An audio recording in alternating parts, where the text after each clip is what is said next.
What's up, guys? AW here on this beautiful Friday night. This is the second last day of December. This is the second last day of December of November. I said December. Yeah. Oh no. Yeah. It will be. Whatever. On this beautiful Friday night. Friday night. I'm sorry. I don't know why I said Tuesday. What's up, guys? I hope you're all doing good, man. I'm doing good. I took the day off yesterday on this channel. All right. So we're back this weekend. We're back this weekend. Well, I'm back this weekend. I have this stream set up for now. And tomorrow an afternoon stream. Let's talk pop tomorrow. 4 p.m. Eastern time. 1 p.m. Pacific. 2 p.m. Central. Check your time zones where you're located and check your time. That's going to be in the afternoon. Tomorrow, not a night stream. Like I said, on weekends, it's going to be more likely afternoon streams. And some weekdays, be on the lookout for some afternoon streams instead of night streams. There might be some afternoon streams. If something majorly breaks, if you got a huge breaking news, something breaks, that's worth talking about, worth streaming, like you're gonna catch it here. Howdy, partner. Degrassi's here. It's good to see Degrassi in the house. Hope you had a good Thanksgiving. Let my American viewers have Thanksgiving off yesterday right? That's why I didn't do a stream. Ha. Hope you're all my American viewers are stuffed with good turkey, mashed potatoes, yams, whatever you have on, wherever you do to celebrate Thanksgiving. Because we're on the road to Christmas and Christmas break in December. It's gonna be a busy month. This December is a very packed month. But that's gonna be discussed tomorrow on Let's Talk Pop December. And what I mean by that, I'm talking about we're talking about what's coming up in December. Not updates. I did that already. This is just what's on the top of December in the world of entertainment. We're talking movies, TV shows, streaming shows, and video games. For December of the final month of the year. So there's a lot of stuff. There's a lot of stuff come December. We're gonna talk about tomorrow. Let's talk pop. Okay. But this is a Grace Randolph stream. Yes, talking about Superman. And I think she talks about Sergeant Rock too. But I don't think we're going to talk about Sergeant Rock. I think we're just going to look at her Superman thoughts. And I think we'll see what she says about James Gunn too. Because we all know her thoughts on the Gunster. The Gunster. The Gunster. I'm sorry. I just came out. The Gunster. James Gunn, the Gunster. I'm sorry. The Gunster. Yeah.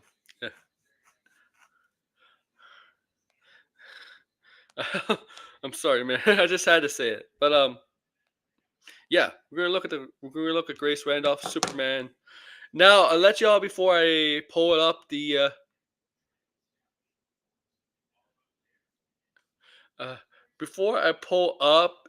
video. This is a week old. Let you know, she did this a week ago. So I did not do it right away. I did not wait a few days. I waited basically a week because I already had nothing for today. I had really nothing for today, honestly. So yeah, I need to find stuff, and this was the best thing to find for today. Capia didn't have anything. Grace didn't have anything. There was really not major stuff to talk about in the world of entertainment during this week. Um, so I didn't not a discussion topic. So we're just going to do a Grace on this topic on Superman. Okay, so brief synopsis. Everybody's anticipating the Superman trailer potentially to drop this month, December. December. Okay, everybody's anticipating the Superman trailer to drop this December.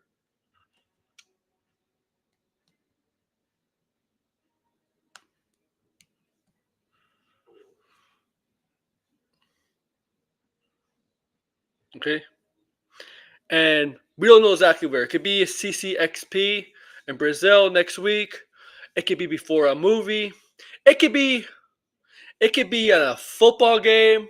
Well, the thing is, I don't know if it'll be a football game because Warner Brothers does not do NFL football. Okay, Warner Brothers does not do NFL football. Let you know. So okay, so maybe a basketball, maybe a Christmas basketball game. Maybe if TNT is doing Christmas basketball this year. I don't know. I don't know who's doing basketball this year on Christmas. If it's TNT, potentially there, because TNT is Warner Brothers, as you know. But Warner Brothers does not do football. Okay, NFL football. Um, I don't know yet. That's a good question. That's a good question.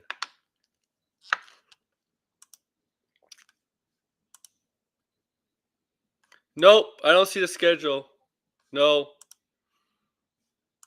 that's a good question, RJ. That's a very good question because I don't see a schedule.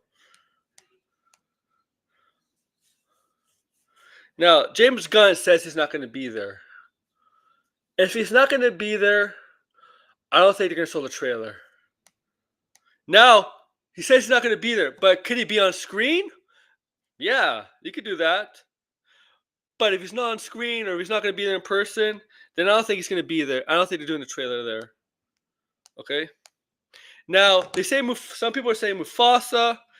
I don't know why they would just want to do it before Mufasa. Okay. I think they should do it before Lord of the Rings. I guess it's because Mufasa might get more people to see it, but Lord of the Rings is a Warner Brothers movie, so actually, it doesn't really matter, man. It doesn't really matter what movie they show the trailer before, because we know before we see a movie, the trailers are not exactly they're not exactly the same studio that the movie you're going in to see. They're not always the same studio, so I don't think it really matters. It could be Mufasa, any movie in December, any movie, the major movies in December. And yeah, there's a bunch of movies in December, and we'll talk more about this. But it's Sonic, Mufasa, Lord of the Rings, Warham. Also, Sonic 3, not for us to, but we'll see. We'll see for sure. Now, Grace, on the other hand, yeah, we know Grace is. You know how Grace feels about James Gunn, and I know she's not gonna like Creatures Commandos. I know she's not gonna like that. I'm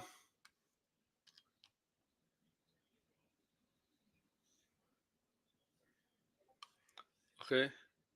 I know she doesn't. I know she's not gonna like Creatures Commandos. I don't think it fits her. It fits her. Well, her prejudice. Obviously, she is a bit prejudiced against James Gunn. No, bit? No, no.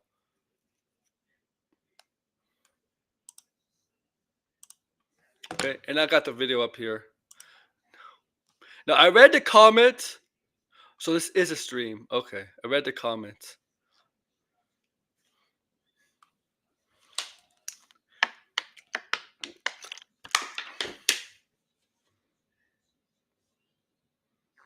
Okay.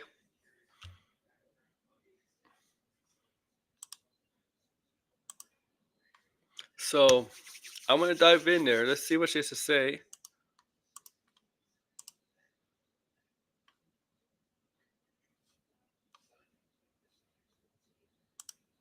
It just seems later, I guess, because of it's getting darker earlier, and also it's very rainy here in New York City today.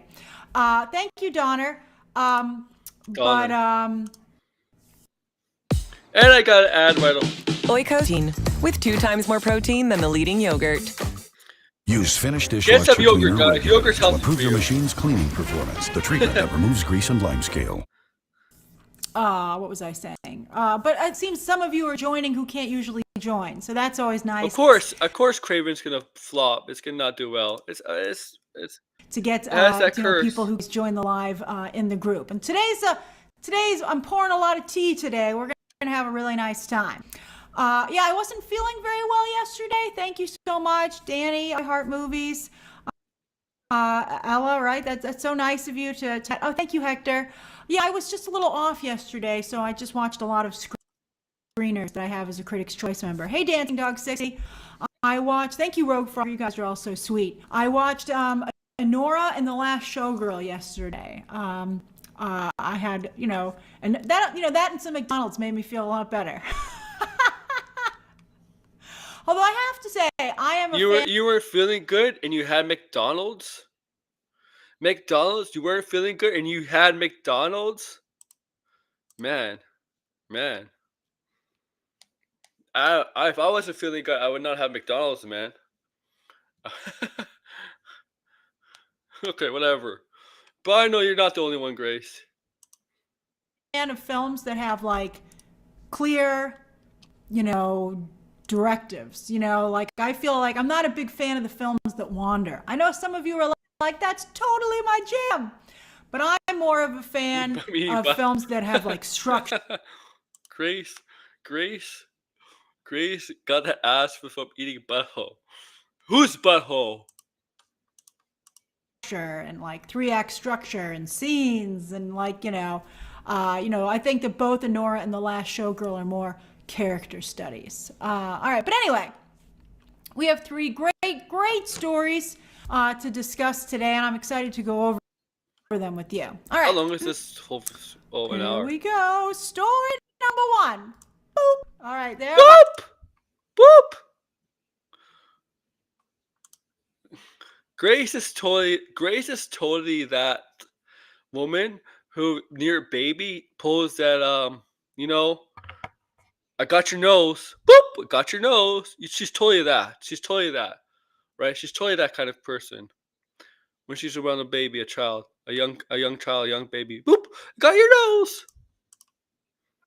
Our chapter time. Start out with an arrow. This is some pretty good tea. Although, of course, James Gunn keeps everything very close to the chest. And I think he often will. James Gunn doesn't really keep everything close to the chest. I wouldn't say that, man. If he kept things close to his chest, he wouldn't be on social media so much. Okay, debunking stuff. James Gunn is kind of a person that likes to show, is not afraid to express his thoughts and to the public. He's not, okay? I want to say something is close to the vest, okay? And besides, like, he can't just announce movies randomly like that. There's a random movies of random projects just like that. There has to be a date. They have to set a timetable for that. Okay.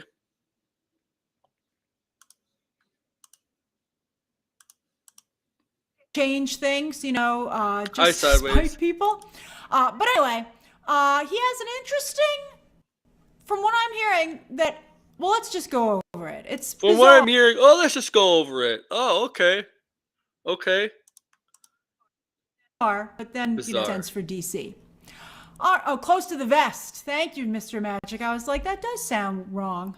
All right. Well, of course, Frank Grillo said it's amazing. Frank Grillo works for James Gunn. He's, that's not to me a fair. I'm glad Frank Grillo likes it, but I mean, he can show Frank Grillo a paper and he'd be like, "That's genius, James," because he's in it too. Yeah, I mean Frank Grillo.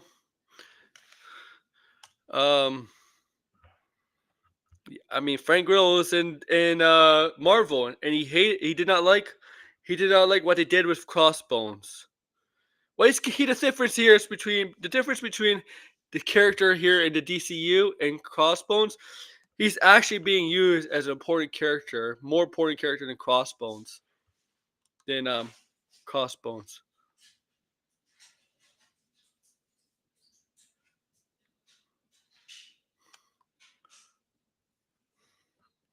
Okay, but yeah. I just know Frank Grillo has specifically said he was not satisfied with how they did this character in Marvel Crossbones. Crossbones was just seen as a throwaway villain when Crossbones is actually bigger in the comics. I mean, yeah, whatever. He wasn't happy there, and he's getting a bigger role as Frank Grillo Senior here. So I don't think she's taking. I think she's just saying what she sounds like. Oh yeah, he's gonna say anything. He's gonna say anything. Yeah, this is basically saying. Yeah, of course he's gonna say it's good. It's good. It's good. He's in it. And there are actors and actresses to say that, and then they come out after once the thing has come out, and they say the opposite. They're like, no, it wasn't. Nope, nope, nope. Sometimes the true feelings come out. Yeah, but Crossbones is dead. What a waste of a character.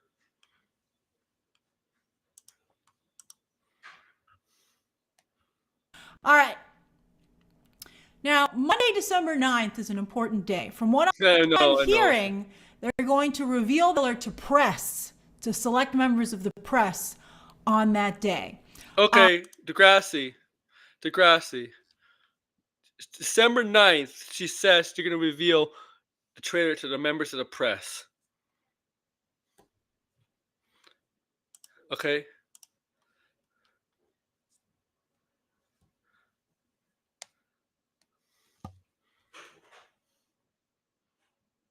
That's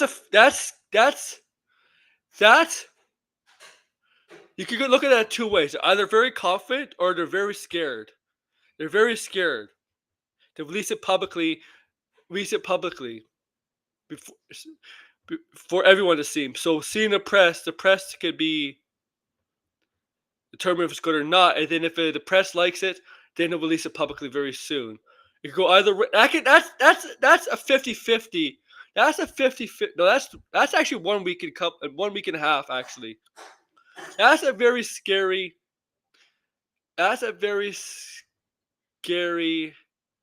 decision. That's a very scary decision Warner Brothers would make there. Release it to the press. Okay?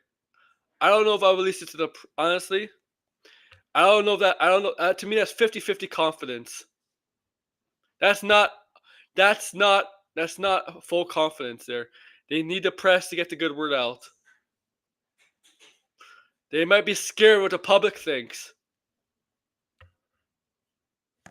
I'm scared of that. Oh yeah, here's my buddy blinded.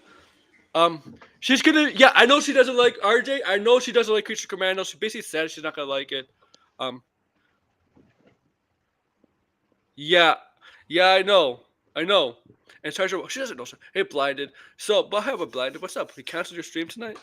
I saw you. Yeah, I canceled it. I mean, I'm still working on stuff, so Oh, you stream tomorrow. maybe. I'm not sure if I will, but Okay. yeah. So Grace thinks they're gonna give it to the Grace thinks they're gonna show the press the trailer. Nice. Degrassi, I know you're very positive. I'm not. I think giving it to the press is a scary way to go. Well, I think what she's saying here is, I mean, what he is doing, right? You're giving it to the press first. It's so you can change the narrative, I guess, a little bit, or help them shift the narrative. Okay.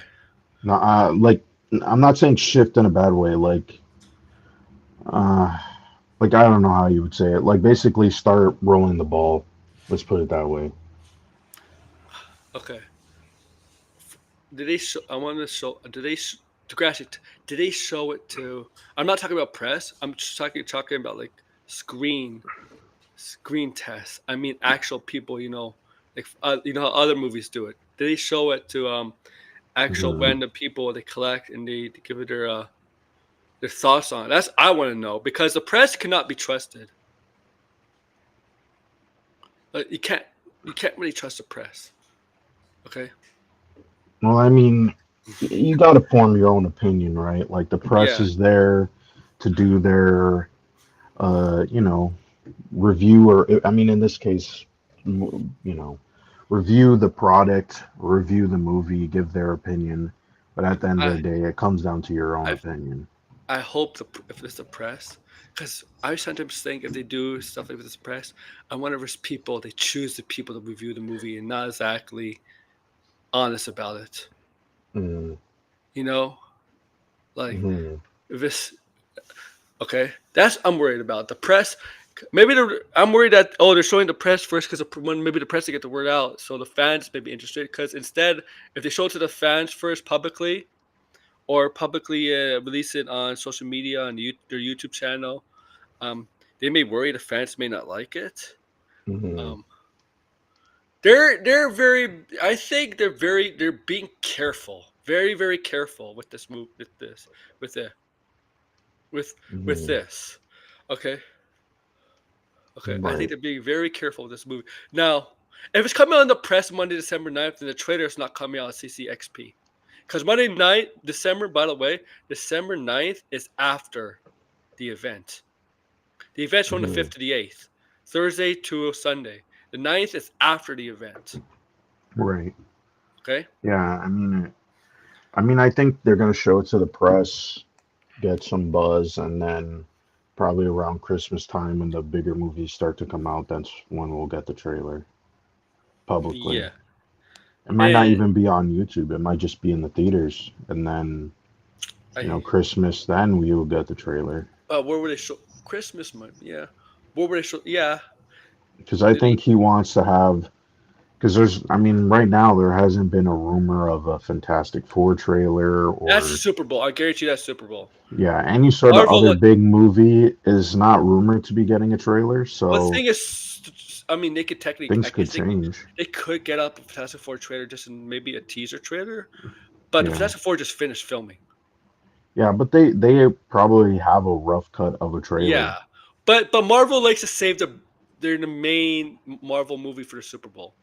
Yeah, but I mean, Okay. if Marvel was petty, I could see them doing that if they really wanted to do that. Yeah. I mean that's what I think, right? I think we all agreement they're gonna do Super Bowl for Fantastic Four. That's the reason Hmm. why Thunderbolts trailer came out earlier than expected for a May movie. If Yeah, I think yeah they don't want to promote. yeah, I mean, Thunderbolts is not going to be their main push, so to speak. yeah. I mean, because it's really if yeah exactly. Fantastic Four is gonna be their. I mean, technically, Deadpool Wolverine was only a Marvel movie that came out this year, but it's still good. They're gonna put marketing into Thunderbolts because Marvel always does, but they're gonna put much Hmm. more promotion and marketing into Fantastic Four because that's their number one Marvel movie of 2025. Right. Right? They can, but and here's the thing, guys. I you know, they, she technically is press. I think she is, Yeah, Grace is press. Yeah. but but she doesn't. I don't think she travels anywhere besides New York. That's the thing. I think she stays. No. I mean, you don't have to travel. If you don't want to travel, you don't have to. I They know. give you the screeners. They give you, hey, I mean, like, she lives in a major city too. She lives in New York, so she doesn't have I to go mean, anywhere. like, the press does travel to like film festivals, to Comic Con, stuff like that. But she doesn't. No, I yeah. mean, I she has a mean, New York Comic Con. She does go to New York Comic Con, but she doesn't yeah. do. I don't think she does panels or even meetups with the celebrities. I, No, she I, does do interviews though from time to time. Not a lot though. yeah. And sometimes she does them through Zoom. So I think she's very calculated when she does that. I think she's a little bit Yeah. socially awkward. Like, Yeah, great. I mean, I'm guessing, I don't know, she I has know. some So, weird reason, but I don't know. like, Cabia doesn't really do interviews either. I mean, he does do I interviews with the think Grace costume. does more interviews than Campia. When Doesn't his, Cabia have like costume designers on his show or something? like, yeah, he brings on like cast or like, yeah, crew people, right? And Grace, Writers the and thing people who is, work on set. Yeah. Grace and Campia never go on any other shows. They just do their shows. No. Yeah. Um, yeah, mine December 9th. That's not part of CCXP. That's after CCXP. Okay, that you all know. There's no schedule for CCXP. That to me is very unusual. Yeah, Grace. Oh,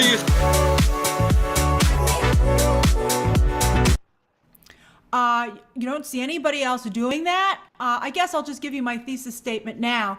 I think James Gunn is Yeah. trying to. I'm gonna send you a link, but I gotta be right back because my avatar is gone. Hmm. Us.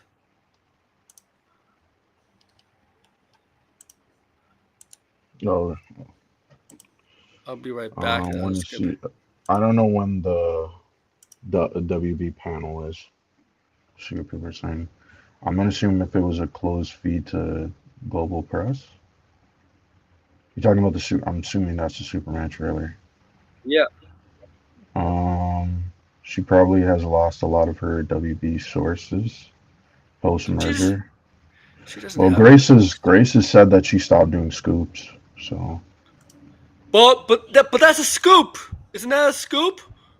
Said, oh, I heard you're gonna do the press. Isn't that technically like a scoop?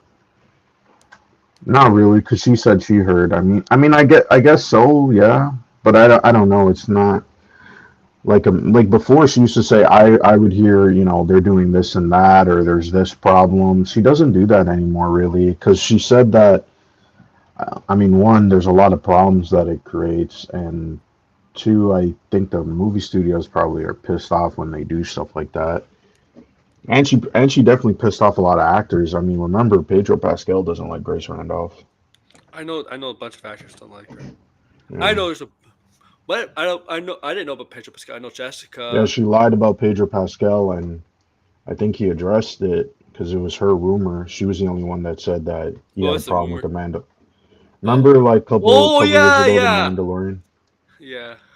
Yeah, she was the one that put that out there, and yeah. I really don't think I don't really think she has that sources. I don't. No, this whole scoop game and all this bullshit needs to end anyway, so I don't really care.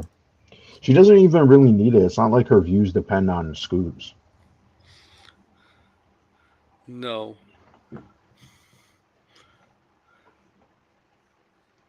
Gun style. I don't think it'll leak Dancing Dog 60 because I don't think they're going to give them copies. I think they're going to be invited to the lot. I think they're going to be invited to the Warner Brothers lot, just like when he announced.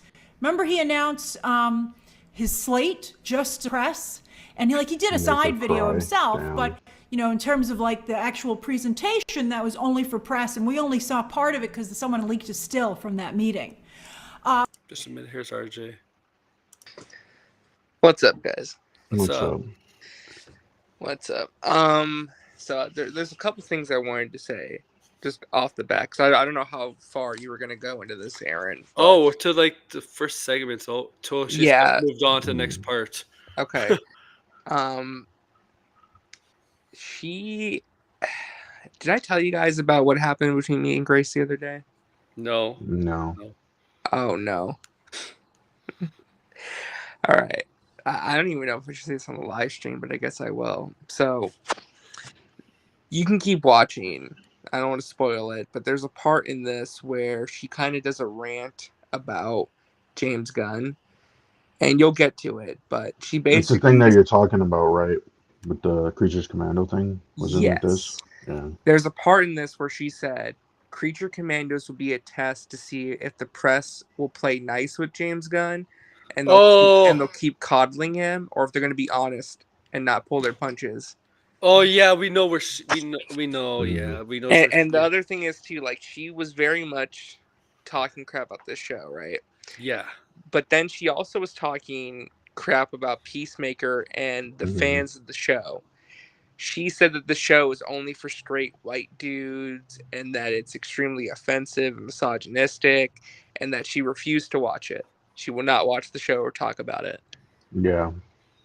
So I'm just saying, and I'll tell you guys, we'll get into it later, but like, I think she really has. Well, no, just for context to Grassy, she DM'd me. We had a private conversation, and I'll reveal it. She basically said that, and she alludes to it in the stream, she feels like James Gunn is personally targeting her and trying to push her out of talking about DC, and that she will not let him bully her out of the space. I don't think James Gunn has the Oh time to do my that. God. I'm not lying. I can pull it up and show you guys. I'm not now. I'm on my phone, but like, I mean, she literally said the James Gunn thing is bad, but I won't let him push me out of talking about DC. That's what she said. Yeah, James I Gunn feel has. like Grace thinks everybody's targeting her. Well, I mean, she feels like James Gunn doesn't like her and that he I purposely bet he don't doesn't. like her. I Yeah, bet he like, doesn't like her for sure. there's a lot of people who probably don't like her, but they're not targeting her. Like that. Well, James I Gunn. mean, she feels like where's she's the being purposely targeted. Uh, where's the proof besides a couple years ago when he said he made that comment about her? yeah. Where's the Well, proof? she also you guys have got, like, honestly, you guys got to watch up until the Sergeant Rock segment, Okay, we'll do that. because there's a I part mean, in this where I seen this, but okay, yeah, 'cause there's a part in here where she's like, yeah, he's going after me specifically, and the only person he goes after is the female reporter. I'm like, oh my god. in the wait. No, she's talking about how James Gunn is She's going making it. after She's her making it. specifically, and he's going after the woman. Doesn't go after Oh anyone my else, but God. just the woman reporter. But she's not even a reporter. But she's not a reporter, and like, what does Grace even like? I don't I'm even just saying, understand what she's and listen, saying. I Like, don't hate Grace. I don't. I'm a viewer of her channel. But when it comes to James Gunn, she is not impartial. Like, but she throws she clearly passive has aggressive negative. jabs for the I'm just last saying, how she many clearly years? has negative feelings about him that affect how she discusses this stuff, and it's very transparent, and it makes it very difficult to The thing, invest in any of her DC coverage the because it's thing clearly is, coming from a negative Bias. standpoint this and is mindset. Grace. This is Grace, right? Grace reviewed Agatha every episode, right? But the pig one, she waited. She waited to the Well, series yeah, ended. she said why though. She said it was because the show's not going to get weekly views for her, and there's not a lot of That's Easter eggs, and there's bullshit. no It point of would. talking about That's it. bullshit. I saw Campia. The penguin stuff, when he talks about penguins, gets the highest view counts. That first off, hold on. Is she not going to mention that she throws passive aggressive jabs at James Gunn constantly? And All we're the not time, talking about all the what, time, I, yes, I all the yeah. time. blinded. She literally talks about him and his wife. Like, what is Blinded. she talking about? RJ, that's bullshit because when Campia talks about Agatha and the penguin, his penguin stuff gets more views than his Agatha stuff. Yeah, but if Grace really, first off, one, I don't. Maybe she has some like evidence to show that he was targeting her in some way, but as it stands Well, if right you remember, now, so who, I think the big thing is that, well, no, there's two things. So there was the one tweet. Well, she thinks that James Gunn is mad at her because she said that Peacemaker wasn't getting good views, and that right? the show was a failure.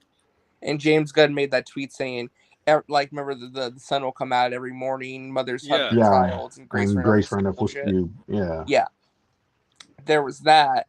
And then the second thing is, if you remember, she didn't want to cover Peacemaker, but she said, "Oh, don't, guys, Bane is going to be in the show. He's Oh the finale." yeah. Yeah, and Remember it that? wasn't And true. James Gunn was Yep, like, "That's not true." yep. And then the second thing is, and this happened. So then the Guardians holiday special came out. She I gave it a good review. He shouted her out on Twitter, and that was a nice little moment. Then earlier last year, she said, "You guys remember what she said, that what's his face, Logan Lerman, was going to be Superman?" And Yeah, no. Sorry. Let me rephrase. She said that they were casting for Superman. James Gunn quote tweeted and said, "No, that's not true." Right? Then she said, "Oh, James Gunn's trying to debunk me, huh? Well, I'll just tell you who the actor he cast is. It's Logan Lerman." Then he quote tweeted her again and said, "I have no clue who this actor is." She's not even. She's not even. And she got pissed. She was pissed. Well, he knows who Logan Lerman is, but yeah, she was pissed. And But I think after that, like, she started saying, like, no Oh, one wants Grace. to talk about DC because James Gunn just keeps, like, shutting us down. We can't even talk about it anymore. Because you I guys didn't are know. just saying I didn't know bullshit. Grace was in the casting auditions room. I didn't know Grace was there. Well, that's what I'm saying. Like, Yeah. James Gunn literally said, "I don't even know who this actor Logan Lerman is." Yeah, he knows who he is. He knows That who was he just the is. funniest thing ever. It was He's so probably just funny. joking around. But like she's trying to say, yeah, he is. But this is the guy who's working on the Superman. I think he knows who's auditioning for it. Yeah, I mean, and Logan Lerman wasn't even like a runner-up. It was, No, there was no rumors. No, about he Logan wasn't even in the Lerman. top three. The No, top yeah. three was Tom Brittney, Nicholas Hoult, Yeah, David Cornsweet. Yeah. Those were the three actors they were looking at. yeah. Logan Lerman. Yeah, she Guy just. from Percy Jackson. The thing is, like, I don't know. Grace is she's a very weird person. I mean, sometimes Here's the thing, like, her other stuff is fine. It's just when she talks about James Gunn and DC, it's just No, like, I wouldn't say her other stuff is fine. I mean, Grace does this thing where when people say, "Hey, she's wrong about something," she feels like she has the authority to say, "No, you guys are wrong."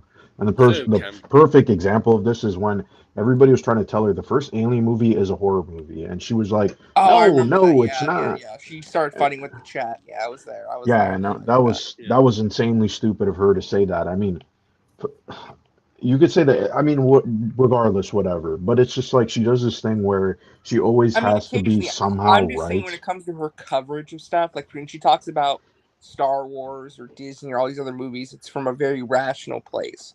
But when it comes to Sometimes. DC, well, I'm talking Her about Marvel stuff is up and but down. it just feels like when it comes to her DC coverage, there's always a hint of negativity, just innately, and it's just like it just feels like she's like lashing out against James Gunn specifically. It's just like, and I don't know. That's just the way it comes across to me. Isn't she the same? Like, it's not impartial. Isn't she the same when the Snyderverse movie came out? DC, they're talking about doing Justice League 1, 2, and 3. Remember that on Twitter? Yeah. Oh, you know what? That's right. I do remember that. Yeah, she was one of the people who was saying that James Gunn changed the script during the strikes that way because she scooped. Remember, she said, "Oh, I got the scoop that there's going to be a Middle Eastern country," and then he's all like, "Well, no, James Gunn changed it because I scooped it." Yep. Oh yeah, she did say that. Yep. Yeah, I don't even understand. Yeah. Oh, I'm sorry, I didn't mean to distract you. Guys can keep playing it. No, that's good. But I think James Gunn's trying to influence the reaction to the trailer. I mean, just let it rip, man. You know. Oh, just let it rip. That part, I mean, I kind of agree. Like, why not just drop the trailer? Has anyone even come out and said this is accurate, that the press is going to get the trailer? No, she just said that. Like, she's the only one. I'm just saying that's her report. Her report is I think someone else said it too. I don't remember first. who said it though. But this is. I don't think Grace was the first person to say this. Because last we heard is that they were testing a couple different because for those that don't know, because people flipped out on social media about this, marketing departments will like cut several different trailers and test them to see which one people like the most. Yeah, so that they can release the by the way, that one rumor that was coming out, James Gunn said that was true. So James Gunn said that he was that he is the one that wasn't happy with the trailers and he asked for multiple cuts. But again, that's normal because that's the thing when the marketing departments will cut different trailers just to see which one works the best. I mean, again, this is just normal movie production and movie marketing that people flip out about. Yeah, but I mean, he did come out and say it was true. It wasn't like it wasn't true. Let's see what else.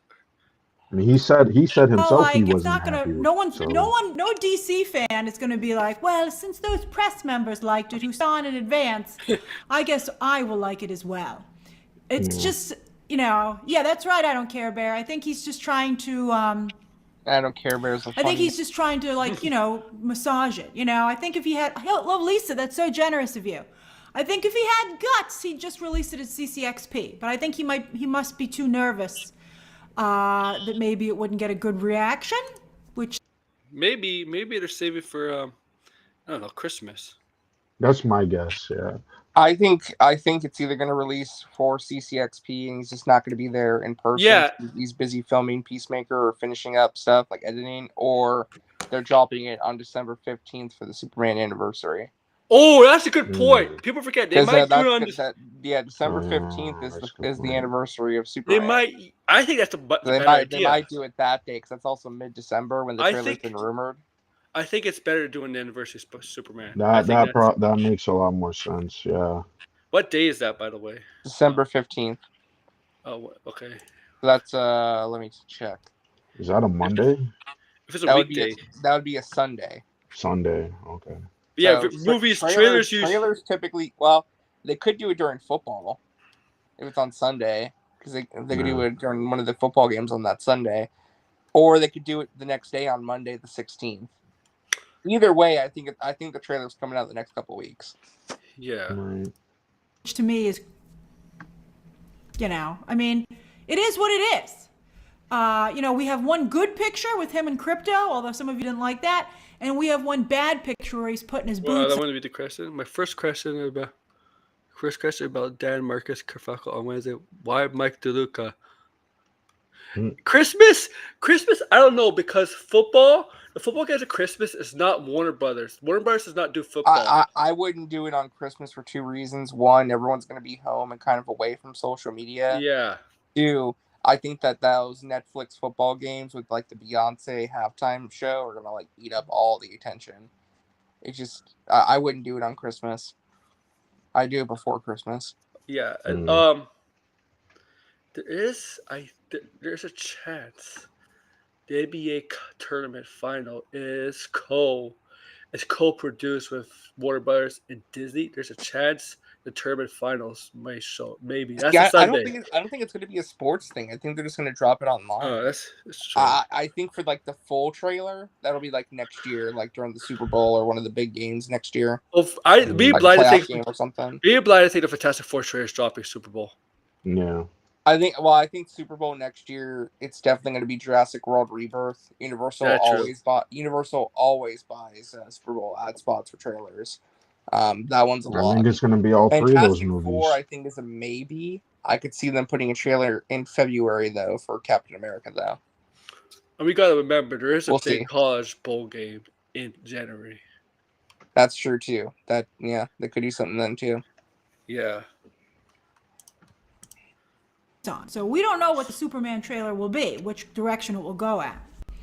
That's right, the Ben 10. The Rock did get booed at Comic-Con. That's true. Well, The Rock got booed. Right, so the question... There's context. Okay, I'm going to defend Dwayne Johnson a little bit. There is context for why he got booed, though. He got booed because I think it was either the moderator or a fan asked him, well, like, what Superman are you going to fight? And he said he didn't want to say, he didn't, because he gave a vague answer, didn't say Henry Cavill. People booed because they wanted to hear Henry Cavill was coming back. So it's not like they booed him for like, because they didn't like Black Adam. It's because they're like, hey, we wanted to see Henry Cavill. Where the hell is he? You know? Don't worry, he'll get booed in WWE this year, upcoming year, again. The question is, if it's given to the press on the 9th, when would it be released in theaters? Sock Lee, I would release it to fans later in that day. I think it makes people angry when they have to wait. Because I'm sure the press... This delectable Knorr ramen recipe will put an end to drive-through dinner rituals. Throw that Knorr bouillon cube and that tasty combo of delightful carrots and a rich touch of bok choy. Make your own Knorr taste combo. It's not fast food, but it's so good. A Canadian spring water with a pure taste and smooth sparkle. Montilier, it's only natural. Hey man, I So be drink like, that I shit just saw the like crazy. Superman trailer. It's great. Frank Grillo's not a liar. Okay? Like, and everybody's just going to be like, what? Why have they seen this? You can't really take an actor's word if a trailer's great or not before it Yeah, comes. he was just hyping it up. Yeah. Like, that's all he is doing. Well, always because Frank Grillo's a talker. He likes to Yeah. talk. Like he's very easily excited, and I think he sometimes says too much. Like he did some interviews for Creature Commandos today, and he kind of was talking about like what is his story arc's going to be in the next 3 projects. He's like, why are you saying all of this? Just wait, just wait, Right. Frank. You don't have to say all this. Thank you, I Sally. admire your enthusiasm. I know you're so excited, but like That- don't spoil too much. That pause. Yeah, we gotta screen cap that. You should screen cap that. But what's the timestamp? 6:10. Okay. Because yeah, this is a good. Crazy. RJ, crazy blind can attest for this, or like people in the chat. I always blind. Is it true? I always stop at the right time. Yeah, at the perfect time. I don't know. It's a talent. Perfect weird expressions. Yeah. Superman trailer, and I have not. I think it was the same thing when they were showing the Flash to everybody. Suckley, that I think one day backfired. later would be fine. Yeah. I think December 10th would. Honestly, any day that week would be fine. Now, Collider put an article out where they were saying they heard it was going to debut with Mufasa the week after. But that's a Disney movie, because usually trailers debut to play in front of a movie. Not true, man. When I saw Venom, the trailers were not all Sony movies. Okay. No. Here's the reality. While it is true that typically studios will release trailers to coincide with like their own movies, sometimes though, for example, when a Marvel movie's coming out, like an Avengers movie, remember when Endgame came out and like every studio put their trailer in front of that if they had like a movie coming out? Basically, what the marketing departments will do is when they decide, they're just going to put the trailer in the movie that they think will get the most eyes possible. Right. Thank you. Right. So let's look at this. Which movie are people more likely to go see in droves, like in a big capacity, in a Japanese anime Lord of the Rings movie or a Disney live action remake? Yeah, Disney. The Disney live action remake will get more people in the theaters, right? Yeah, So that's you want to play that trailer in front of Even though it's not doing well right now. So it just makes sense, because if you play in front of Lord of the Rings, not really a match, Yeah, it doesn't really make sense. Putting it in front of Sonic and Mufasa, that makes more sense. The thing is, so far the early box pre-sales for all the movies in December are not doing very well. Even Mufasa. Sonic was looking good. Yeah, but usually they're pretty low opening. Well, because typically the Christmas movies they leg out through January. Yeah. So they open kind of small and then they explode.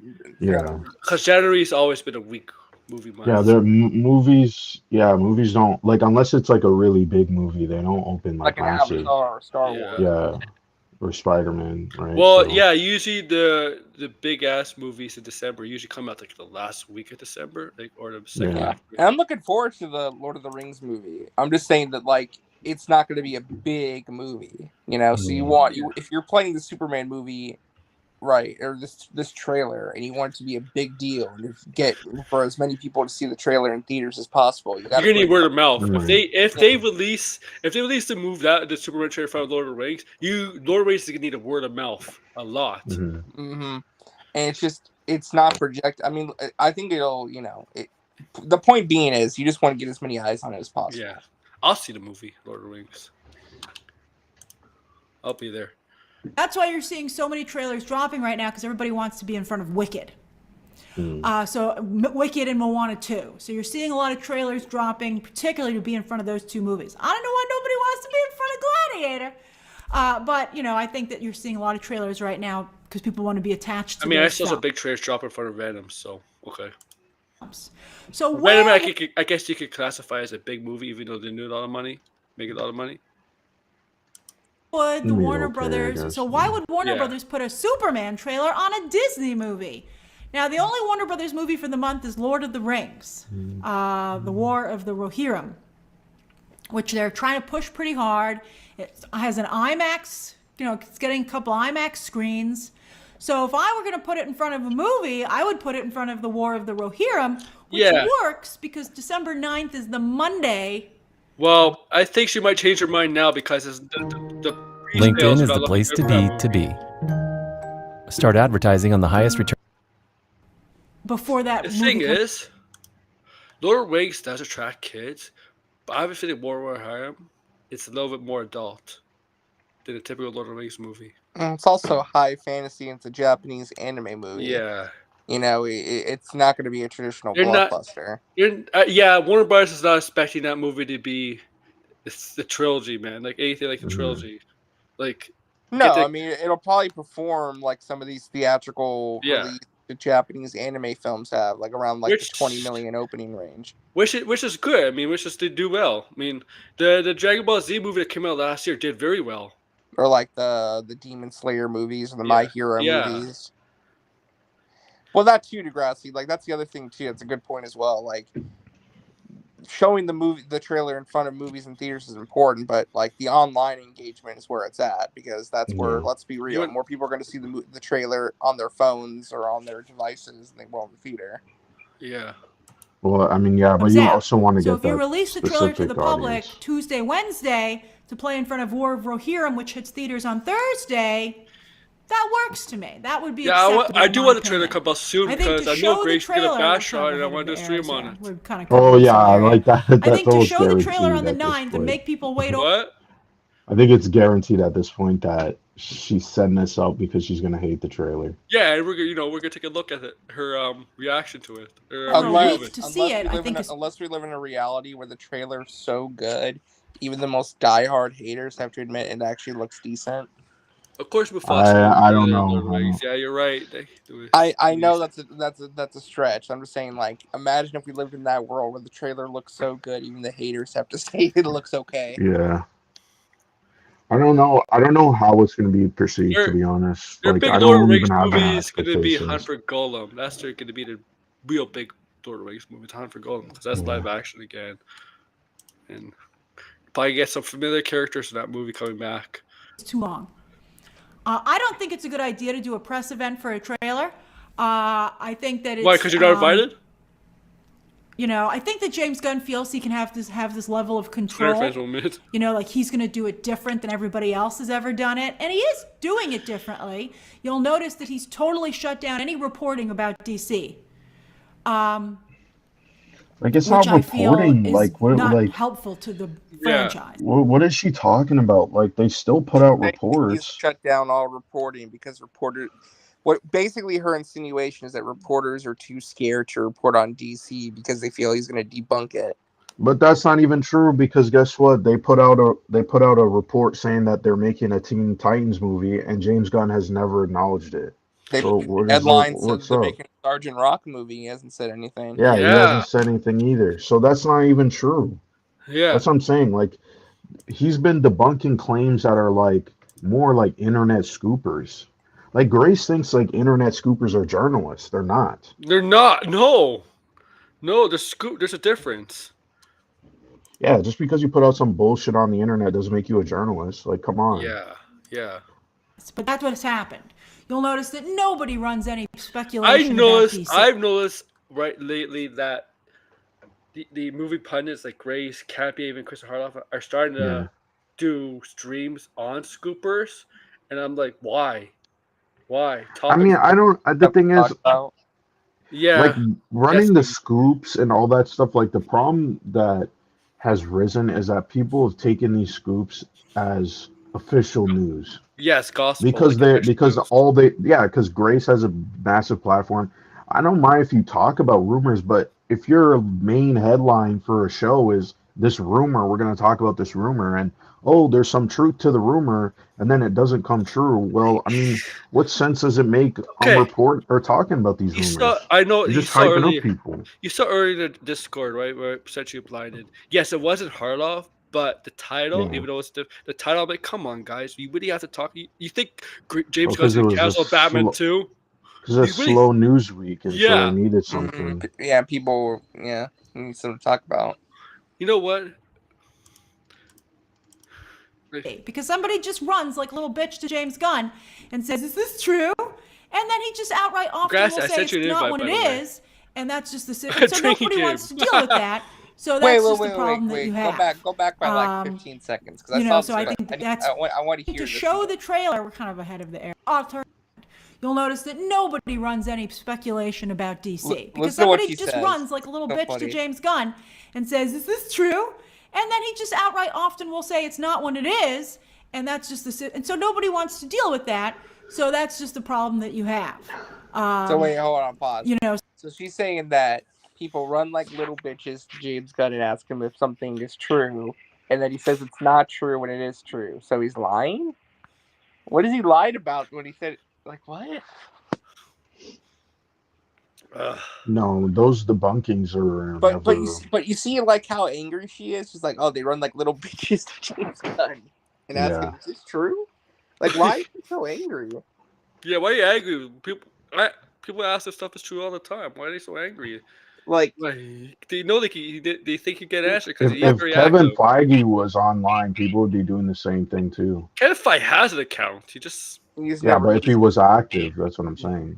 Kevin Feige, I don't think Kevin Feige ever used like Kevin Feige has social media, but he never checks his account. Yeah, he's too busy. Yeah. He's too busy. He never uses it. I don't know how James Gunn has managed to use social media so much. He's not on it as often as people say he is. Honestly. I know. It's been toned down a lot. Like he does. Basically, he just has like a couple people who just answer questions for him because he asks the same like 5 questions every day. Yeah. I don't know, but you see what I'm talking about though? We're just like she's so angry. Yeah, no, she does. Yeah. So I think that's one area where it's been difficult. Now I think that he's going to try and gatekeep trailers. Like, good luck, man. Like maybe it'll work. But I mean, it's been done this way for a very long time for a reason. And I would not futz with it. I would just leave it alone. All right. So the other alternative is that he waits till after Christmas. So like you wait, you show it on the, I mean, that makes no sense. You show it on the 9th, people tweet about it, and then you don't drop it until after Christmas. I mean, it's just going to make, and don't you dare drop it on Christmas Day. So we'll see. I'm rooting for the week of the 9th. It doesn't have to be on the 9th. If he wants to show it to press, let's see how that works for him. I don't know. Maybe it turns out he's a genius, and all trailers will play for press first. I mean, I think that would really upset fans. I mean, I would strongly advise against doing that. I guess you could argue that, hey, critics see movies in advance. Why not the trailers? But I just feel like it's just. I think she's jealous. I think she wants to see it, like with the press. No, because what she wants to do is she wants a trailer to drop. Yeah. Because this is the thing too, right? She wants. If she's not going to see the trailer early, is my guess. If they're the way that she's talking, because she is press, so why wouldn't she see the trailer first? Why is she even complaining? Because she has to go to Warner probably because she's probably on the no-fly list. maybe that's why. Yeah, maybe she knows already she's not getting the trailer, and she wants the trailer to drop. This is just me speculating, okay? She is upset and wants the trailer to drop at the same time for everybody, so then she can rag on the trailer and get a bunch of views on it, and then her opinion is predominant, because that's what happens a lot of the time. It's like she's the one. If you type in trailer reaction, who are you going to get? You're going to get Grace. There's a few other people you'll get, right? So it's like she also wants to control the narrative too, right? To put out the trailer and have a voice. And she doesn't want people, because I think she knows that people are positive about James Gunn. And if that narrative comes out, then she's going to be upset, obviously. Because, I mean, based on what RJ is saying, it's pretty clear. They did give her the screeners for Creature Commandos that she got to watch the whole show. Yeah. But still, she still wants to shit on it. When the embargo lifts on Monday, so. Mm-hmm. She'll probably be the only. I mean, I think it's a mistake. Yeah, she's gonna hate it. When they showed the movie to critics too far in advance, too. I think it's been a mistake when they've debuted a lot of these movies to press at the festivals, like months in advance. People get so angry, or they just lose interest. They're like, whatever, it's old. Grace. Here's the thing: if they release a trailer and say the critics don't like the trailer, they may change the first trailer. They may get critiqued from the critics, whoever's seen it. Mhm. That's maybe what they're thinking. Okay. Maybe they're confident of showing the trailer to the press first, but if majority of the press don't like it, it might be told a little bit, and then show it again to the press or whatever. That's what they're probably thinking. Okay, like she already gets. Yeah, I know. She. Now, Everyone's forgotten who runs this valley. I wonder. Time to remind them. so let's see what they decide to do. But that's what I'm hearing. Press event on the 9th, then it could drop any day after that. Oh yeah, it can I'm actually. It hoping can drop that it'll tomorrow the too. week that same week for the War of the Rohirrim. Collider said they felt it would drop the week after for a Disney movie. Again, it would be nuts. So in other words, nobody has a clue. Okay. Pretty much, yeah. For Warner Brothers to attach such a hot trailer to a competing movie that comes out the week after the War of the Rohirrim. They're like, yes, please kill our movie by everybody running to see Mufasa instead of War of the Rohirrim. So that just makes This is absolutely so no sense. stupid. It makes perfect fucking hold on. sense. So does she think the trailer is going to be so anticipated that people will just go buy tickets to Mufasa just to see the trailer? Yeah. Well, I mean that does happen, but Why? that's a rare thing that happens That's what I'm now. saying. Like, most people are going to watch it online. What does it matter? Yeah. But what she's saying doesn't even make sense. It's like what Warner Brothers is gonna stick the Superman trailer in front of Lord of the Rings and make it exclusive, so then everybody goes sees that movie. Like That's not going to work. that doesn't work. If the movie's already tracking low, it's not gonna This is boost 1999, sales. where like people saw that one movie to see the Phantom Menace trailer. Like, it's not 99 anymore. Yeah. I mean, even then, like, studios put, like, Degrassi in the chat earlier, studios put their trailers in front of competing studio movies all the time. Like, it's not Right. Whatever's gonna make the most money. Yeah. Stick your trailer in front of it. Yeah, it's like, come on, like this is what I'm saying. Sometimes Grace says things where you're like, shouldn't she know better? Like, she's the one who's always saying, "Oh, I know," she knows all this stuff about the industry. I mean, I don't think she. But then when it's like to fit her narrative, she tends to twist and turn things. That's what I don't like about I Grace. don't think she's. I know she does movie math, but I think she doesn't understand the movie industry. Well, here's a perfect example of that with the Alien Romulus. She keeps saying Alien Romulus is a flop. Alien Romulus is the second highest grossing Alien movies in the franchise without adjusting for inflation. Doesn't that mean it's a success? Well, only recently did she say, "Oh, it was just successful enough to get a sequel," because she had to move the needle, but she's been saying for an entire month the movie wasn't successful. The movie, it was successful.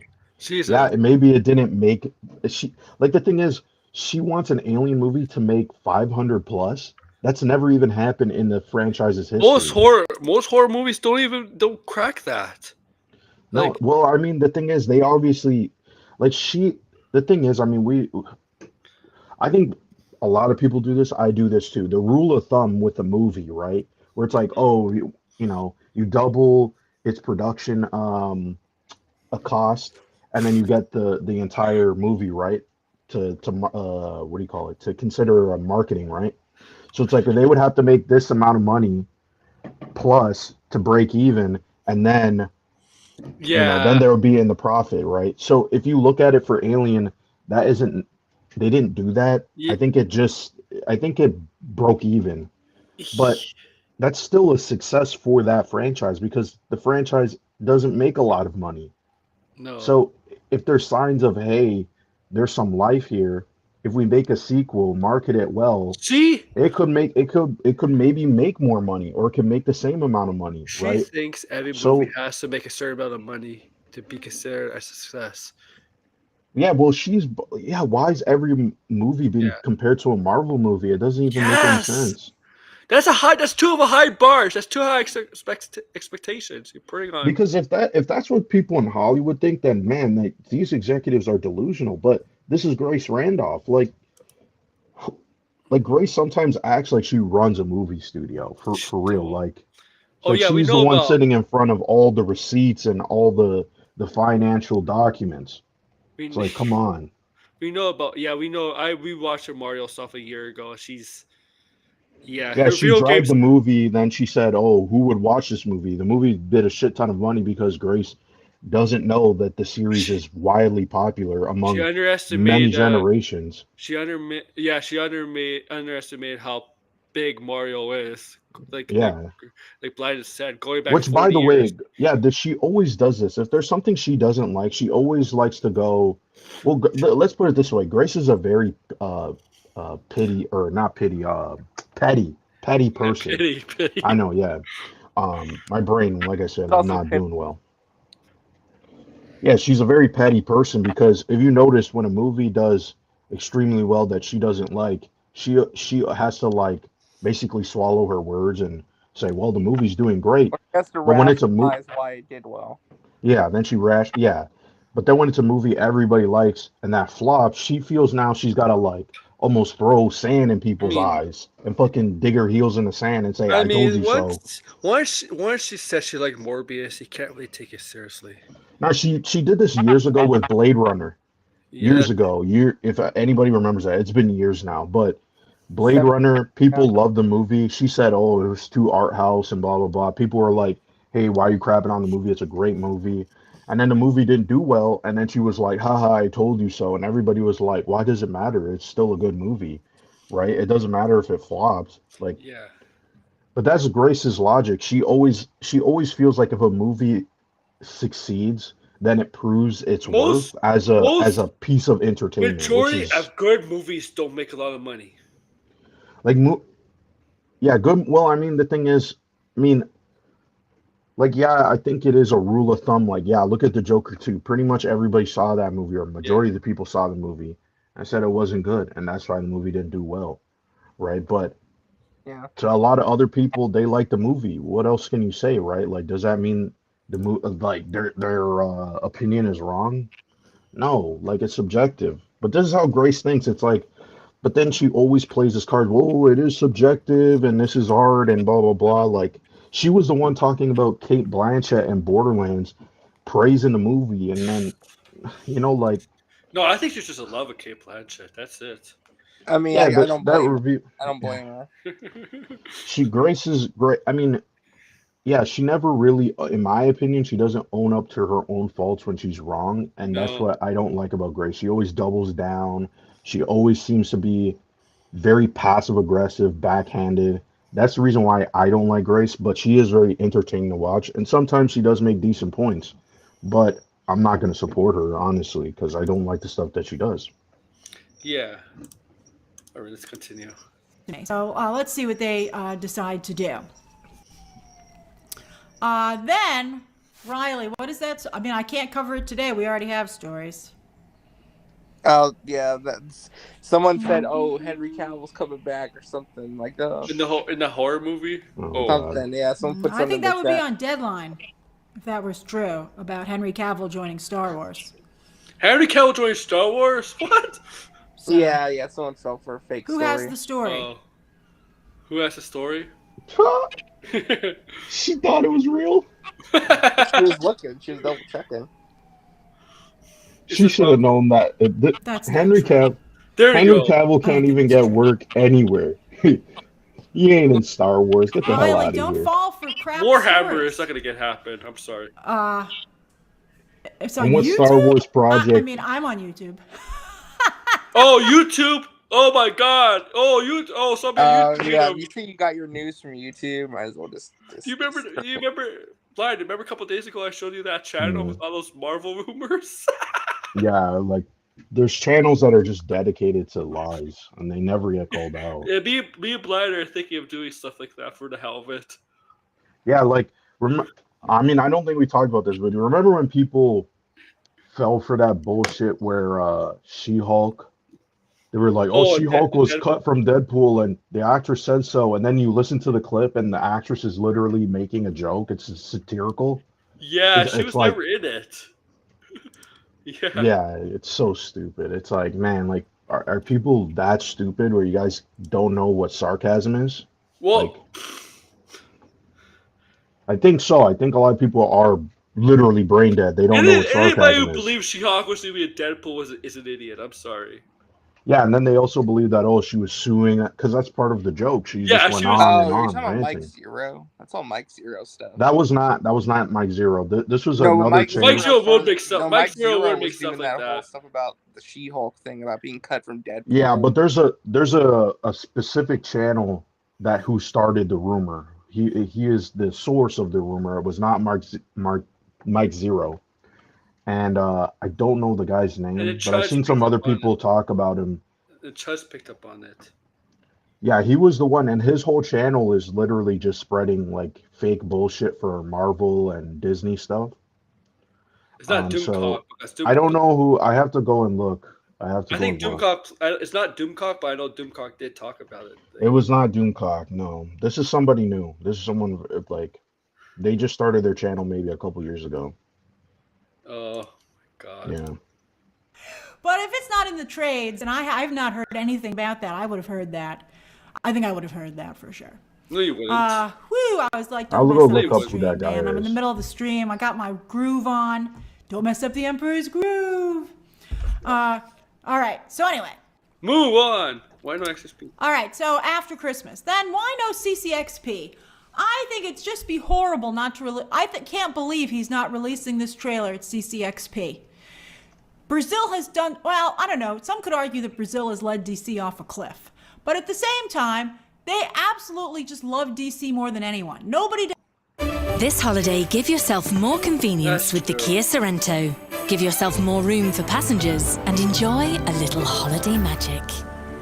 Get a $750 holiday bonus this season. Kia, movement that inspires. Oh, Walmart. Okay, the channel's name. I found the channel's name. His name is Jesse Grant. Oh. This is the guy who, on social media for DC than We're in Brazil. the private chat. They just absolutely love it, and I just can't believe that he would do that to Brazil. I can. I really think. I mean, he is a kind of an American. yeah, Jesse Grant's whole channel is literally just going. Yeah, like he's still talking about She-Hulk. He's talking about Rachel Zegler. Talking about Is he like another Mike critical Zero? drinker. No, he just does like these. I don't know what you would say, hit pieces that are bullshit. Okay.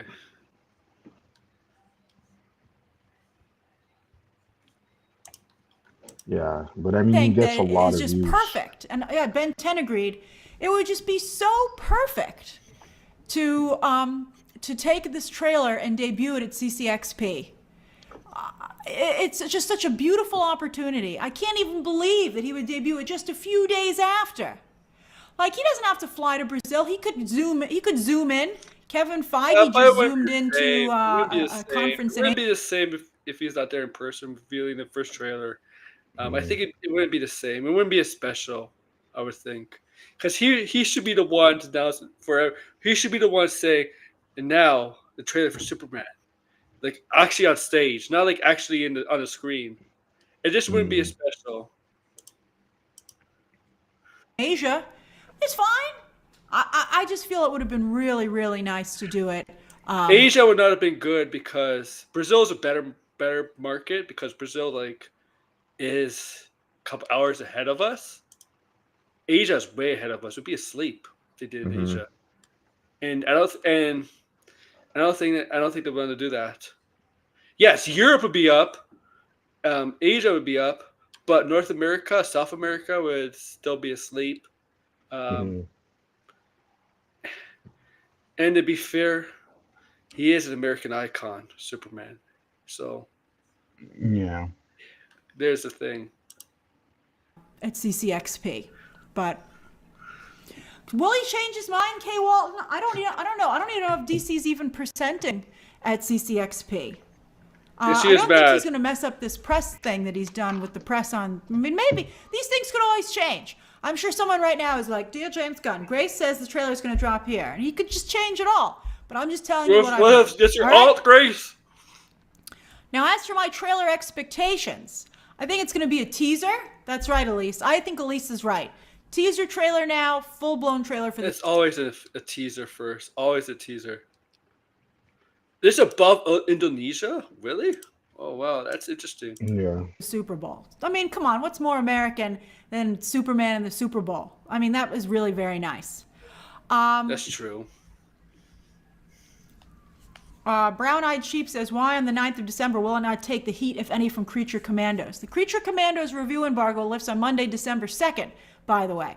We'll talk about Creature Commandos. That's in the next story. We'll talk about Creature Commandos a little bit in the next story. But anyway, I think it's going to be a true teaser. Wait a minute. Just like a teaser. Like very little, if anything.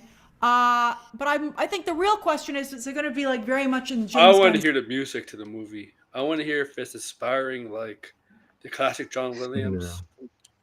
Is it John Williams who did the classic ones?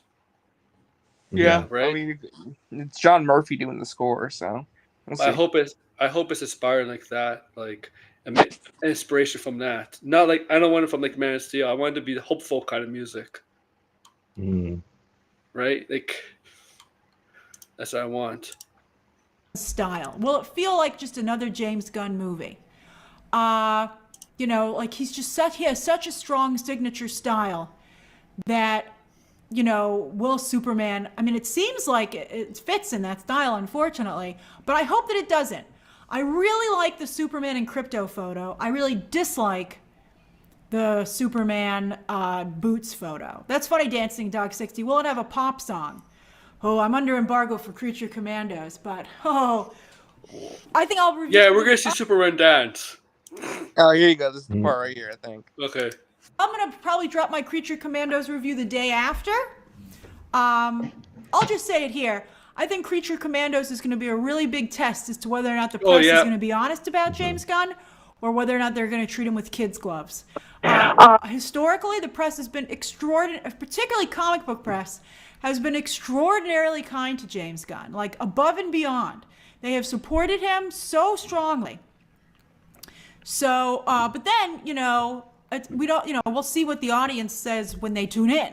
But the audience in the press are on the same page when it comes to James Gunn. There it is. He's already sitting in the narrative that if Creature Commandos gets good reviews, it's because they're treating him with kids' gloves. But He's already painting the narrative that the press is so nice to James Gunn, So if he gets good reviews, it's because they're treating him with kids' gloves. But we're not being honest with them. She said that about the other stuff we work in the comics, Guardian, Suicide, and Peacemaker. But the audience and the critics agree, though they both like it. The audiences did agree.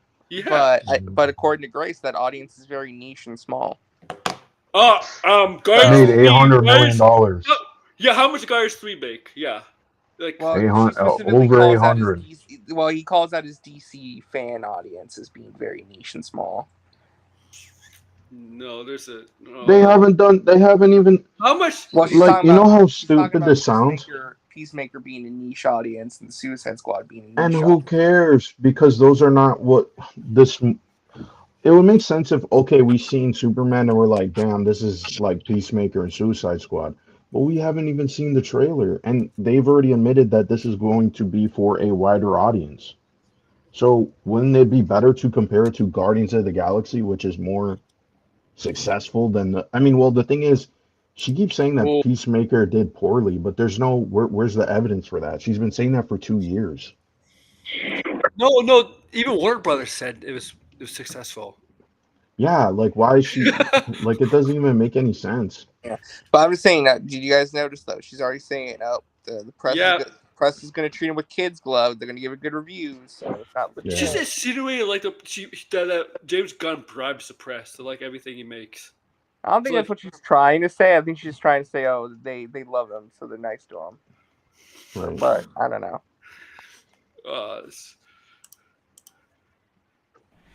To Creature Commandos. All right. We know what we'll do. Now let's go to the next. Does anybody have any questions or comments about this story before we move to the next story of the day?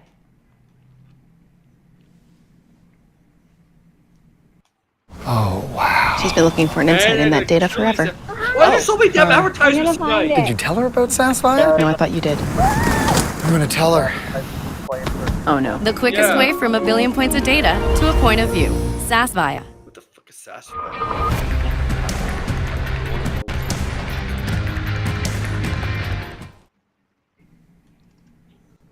I bet she doesn't know who Sergeant Walk is. Well, she's reading right now. Atmosphere, Creature Commandos, as I believe a Max series.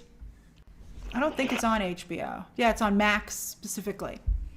Where's the Harley Quinn show? No Harley Quinn show. I wonder if it was moved because of Creature Commandos. It makes me sad. Thanks, Classic Bunny Librarian. So she's reading. She's reading. Come on. Get to the next topic, Grace. Okay. Matthew says, "Hi, Grace. I think it would be a disaster."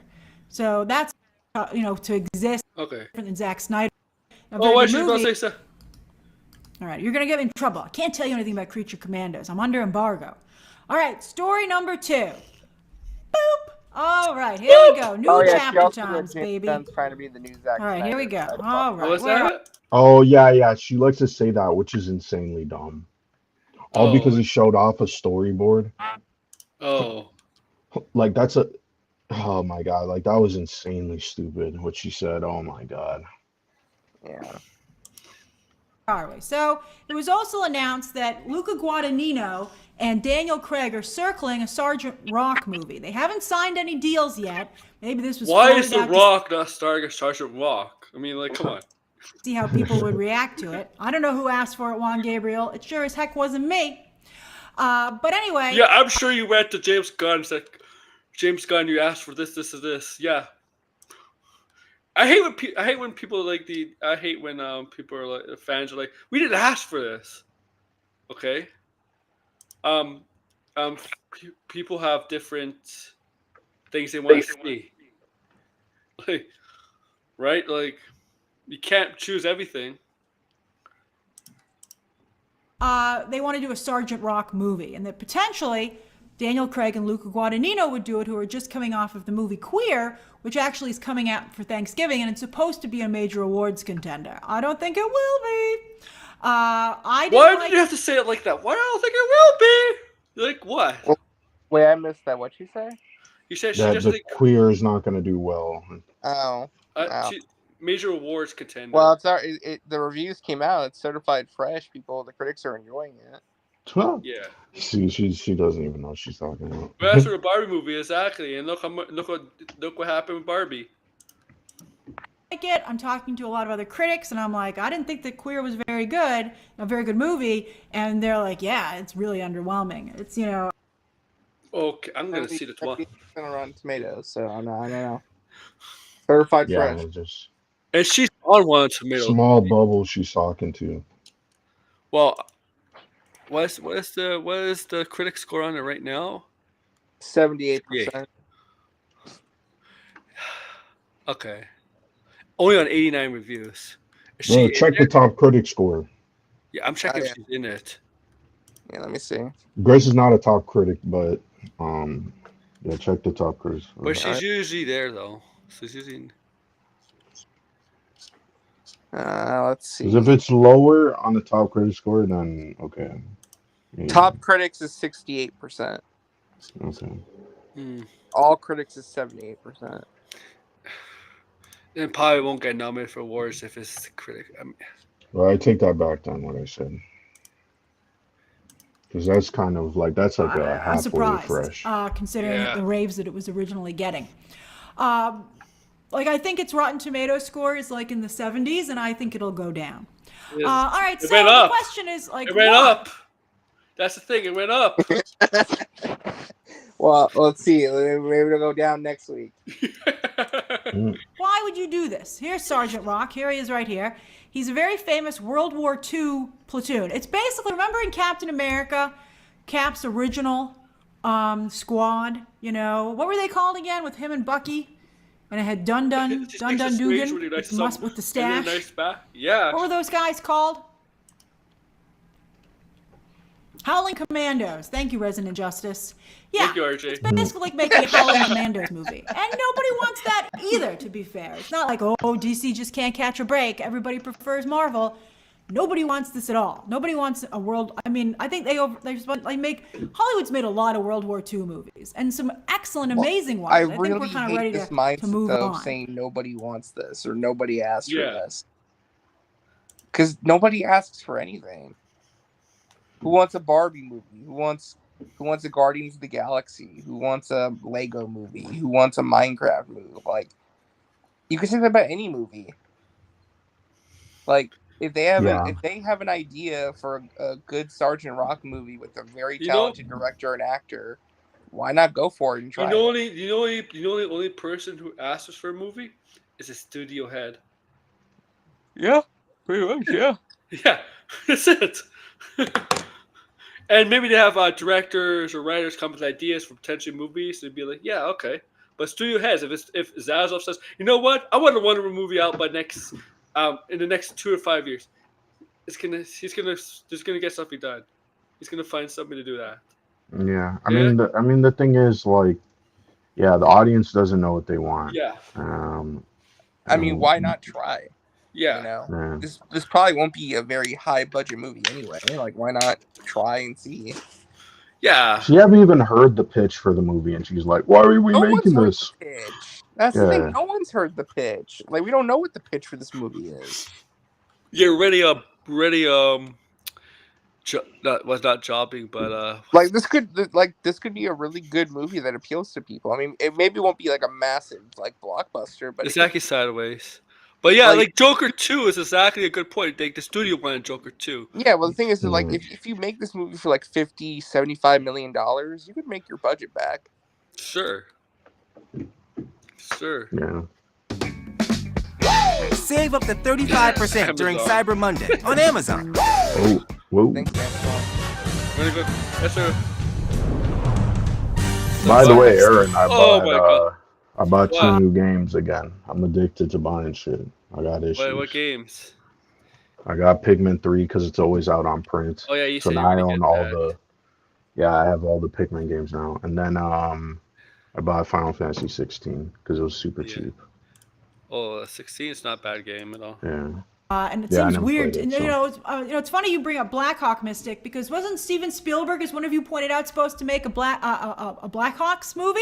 Where is that movie? That movie is not happening. That's movie had James Gunn said he did. You know, Warner Brothers at the time was dealing with stuff, and movies just didn't get made. Development hell. Bad leadership. Didn't want to make any movies until the scripts were in a good place. To which I would argue, maybe you shouldn't officially announce them then either. Because it's ridiculous to have all these movies announced and they just don't come out. Well, here's the thing. They haven't officially announced the movie. No.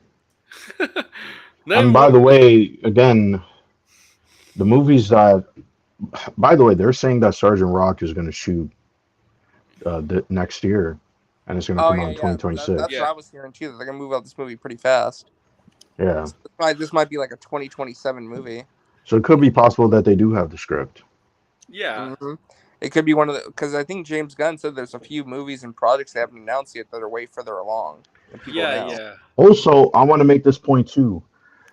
She keeps talking about, like, I see people keep talking about this where it's like, why are they announcing movies? I thought they were supposed to be doing. Mind you, what James Gunn is saying is that they're not going to announce a movie with the release date like Marvel does. Like, I don't know why people don't understand the difference. Marvel literally commits to a date. Don't pay attention. Like, but that's Marvel's problem. Is that we're not announcing release dates or putting out a slate unless, like, we're not confirming a movie's going into production until we know the script's done. Yeah, like people don't listen, and like they don't understand why people criticize Marvel. Marvel will announce a release date and rush out a movie within a year, and then the movie's crap, and then they go, "Well, we didn't know it was going to be crap," and it's like, "Well, you only had a year to work on it." Or they push the movie back, and then it causes their entire slate to have to fluctuate. Yeah. Stuff out. Which again, we love Marvel for that because they have such a structured plan. But like, if something gets delayed or they have to rush to make a release date, it can impact the other projects. Yeah, because Marvel's notorious for this, and you can read up about this. They would film movies with the script not finished. They would finish the script while they would rework the script while they were working. Well, here's the thing. They did that because that's what made them successful in the first place. Iron Man didn't really have a script. Movies were like, they were flying off the seat of their pants. Yeah, they didn't like the script for Iron Man, so they had to rewrite it on set, and they didn't know if it was going to be successful or not. And that built up their their culture, their production culture. That's what happens when you sign for multiple projects with Marvel. You're not To be getting a honest, script. though, this happens a lot. This is Yeah. like in the video game industry, the same thing happens. They think it's like, we did it before, we could do it again. Everybody thinks like this, where Well, it's yeah, like, and Degrassi, I just meant that like the structure in terms of how Marvel releases stuff, in terms of like the structure of Phase 1 and how the movies are lined up according to what they're charting at the story. It's very chaotic over there. I think everyone knows like running a studio is very chaotic, especially over there with the way they do things. But Yeah. yeah, but it seems like every company is like that, where they just, I don't know, they believe in what they did before and they stick with it, and then when it fails, they go, oh shit, how didn't we see this Thing is, before? It's like, well, it's like He's like, oh yes, we were going to make a Batman movie, and we even attached a director. But I'm just waiting for that script to be in a good place. And you're like, how long does it frickin' take? Like get a new writer. Now, I do think maybe one of you made a good point that in Predator, they bring up Sergeant Rock. All right, so there's Predator, and that's pretty cool. That's Shane Black, screenwriter Shane Black, who was very famous. He wrote the Lethal Weapon script. He was really big back in the day, and then he tanked his career coming back and doing Iron Man 3. Didn't direct the original Predator movie. He directed that terrible one. The new Predator, which everybody was like, ugh. But so Predator, though, they reference Sergeant Rock. He's reading the comic how he started his career. In the movie, in fact. And, you could argue that this is what Sergeant Rock would be. But you're like, is he going to be fighting an alien? He might be fighting an alien, because that's very interesting. So let's talk about deep cuts. I know absolutely nothing about Sergeant Rock, but does he fight aliens? This part of the stream, I felt like, was where she jumped the shark right here. Oh, okay. Right here is where it got really bad. Oh. If I remember correctly. Okay, let's see her jumping the shark. And when he started to make announcements that he was acting like the guy in the back of the comic book store. The gatekeeper, who's very much like, you're not a real comic book fan, to anyone who was a casual. Like the one they always make fun of, the comic book guy in The Simpsons. Like that kind of an attitude. And I said that's who I felt James Gunn was making movies for and shows. And that's... Ooh, boy. Yeah. So she said that James Gunn's a gatekeeper who is basically the comic book guy from The Simpsons personified, and that he's making movies for comic book guys. Like, what? Yeah, it's just... You see what I mean, man? It's like the passive aggressive it is. Like, oh my god. She says she read comic books, right? Well, she's a comic book writer. Comic book writer. Okay. That sounds a little hypocritical right there. Like, but it doesn't even. I mean, but here's the thing: where stuff that he's making and it has announced is only for like diehards, like casuals don't know. Oh my god! Like, I think that's what she's trying to say, but she's saying it in a very mean way of being like, these characters are way too deep cuts. Like you need to focus on the main line characters, not Sergeant Rock or Clayface or Creature Commandos or any of that stuff. Which I can understand if that was her angle, but then she's saying, "Oh, he's acting like a gatekeeper." Like, gatekeeper. What? No. Like, what? What did she write for Marvel Entertainment? Yeah, she used to work for Marvel Entertainment. She used to work for Marvel's like digital entertainment stuff. Like a decade ago now. Yeah, this is a long time ago. Fine, but the back of the comic book store tends not to have a lot of people in it for a reason. Like I think that to get there's nobody at the back of the very comic store. What's she talking about? And I think that comic book stores are not exactly filled right it's now. Just her, again, oh my that's God. just her. It's just her making the analogy that these aren't gonna be very popular. It's not gonna be popular. Anybody who's in the comic book store, chances are going to be closer to the comic book guy from The Simpsons. 100%, yes. You go see the owner of a comic book store is exactly the comic book guy.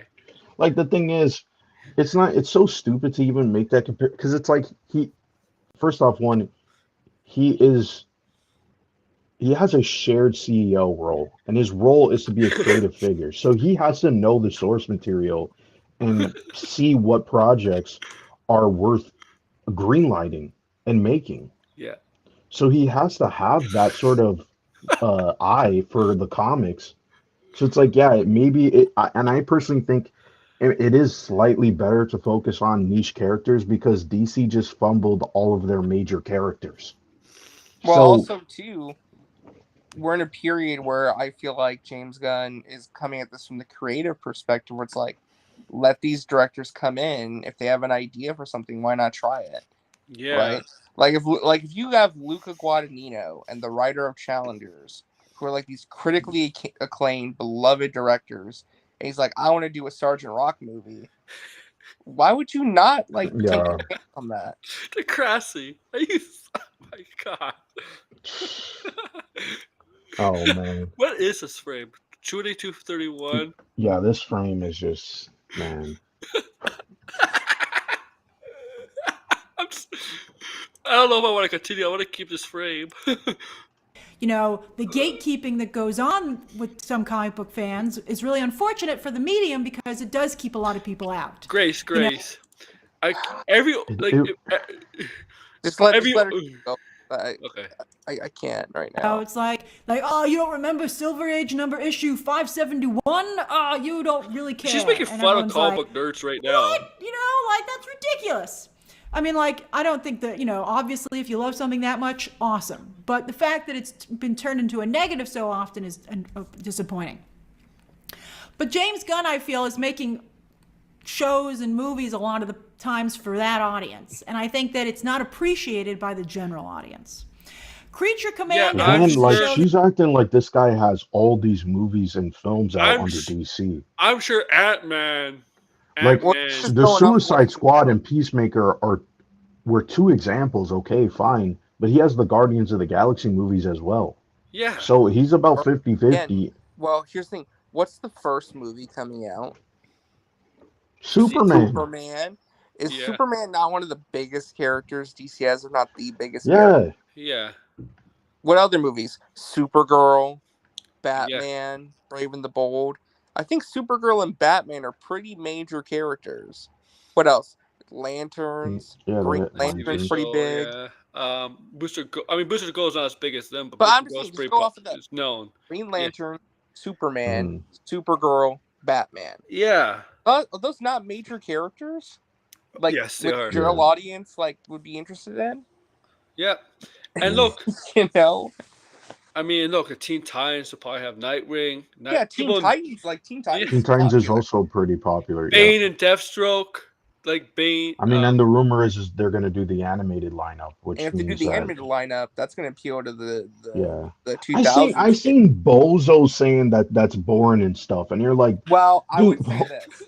The only caveat is I feel like they need to add Donna Troy to that lineup. Donna Troy should be on the Titans. Yeah, but that was guaranteed. Three dudes, that was the three lineup. Girls. 3 girls, 3 dudes. Yeah, that's fair. But like, that was a guaranteed. That was going to be the lineup. Well, it's the most popular, and everybody's been asking for it. Core 5, no matter what. Like if you're telling me you're making a Teen Titans movie, my initial conception would be, okay, you have 5 characters automatically: Robin, Cyborg, Beast Boy, Starfire, Raven. Raven, yeah. Of course, it would be. Like, it's got to be those 5. Uh-huh. So that I don't know if he should have taken such strong ownership of this. This is a poster he released for it today. All right, look at this. I'd be like, the lack of self-awareness to me is, I mean, let's see how it's received. Thank you, 80s lack model. Of self-awareness. I'm shocked that he would actually put on here, from James Gunn comes the new DCU.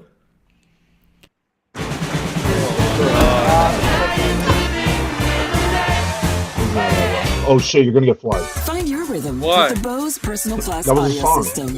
Yeah, but it was only like a few seconds. Oh, hope and pray. Did he learn nothing from Patty Jenkins? I'd be like, a lot of people made this, okay? What? I'd also like to point out... Because I again, guess she's saying that because she thinks the show is awful. So it's like, why are you admitting that you're the one behind this?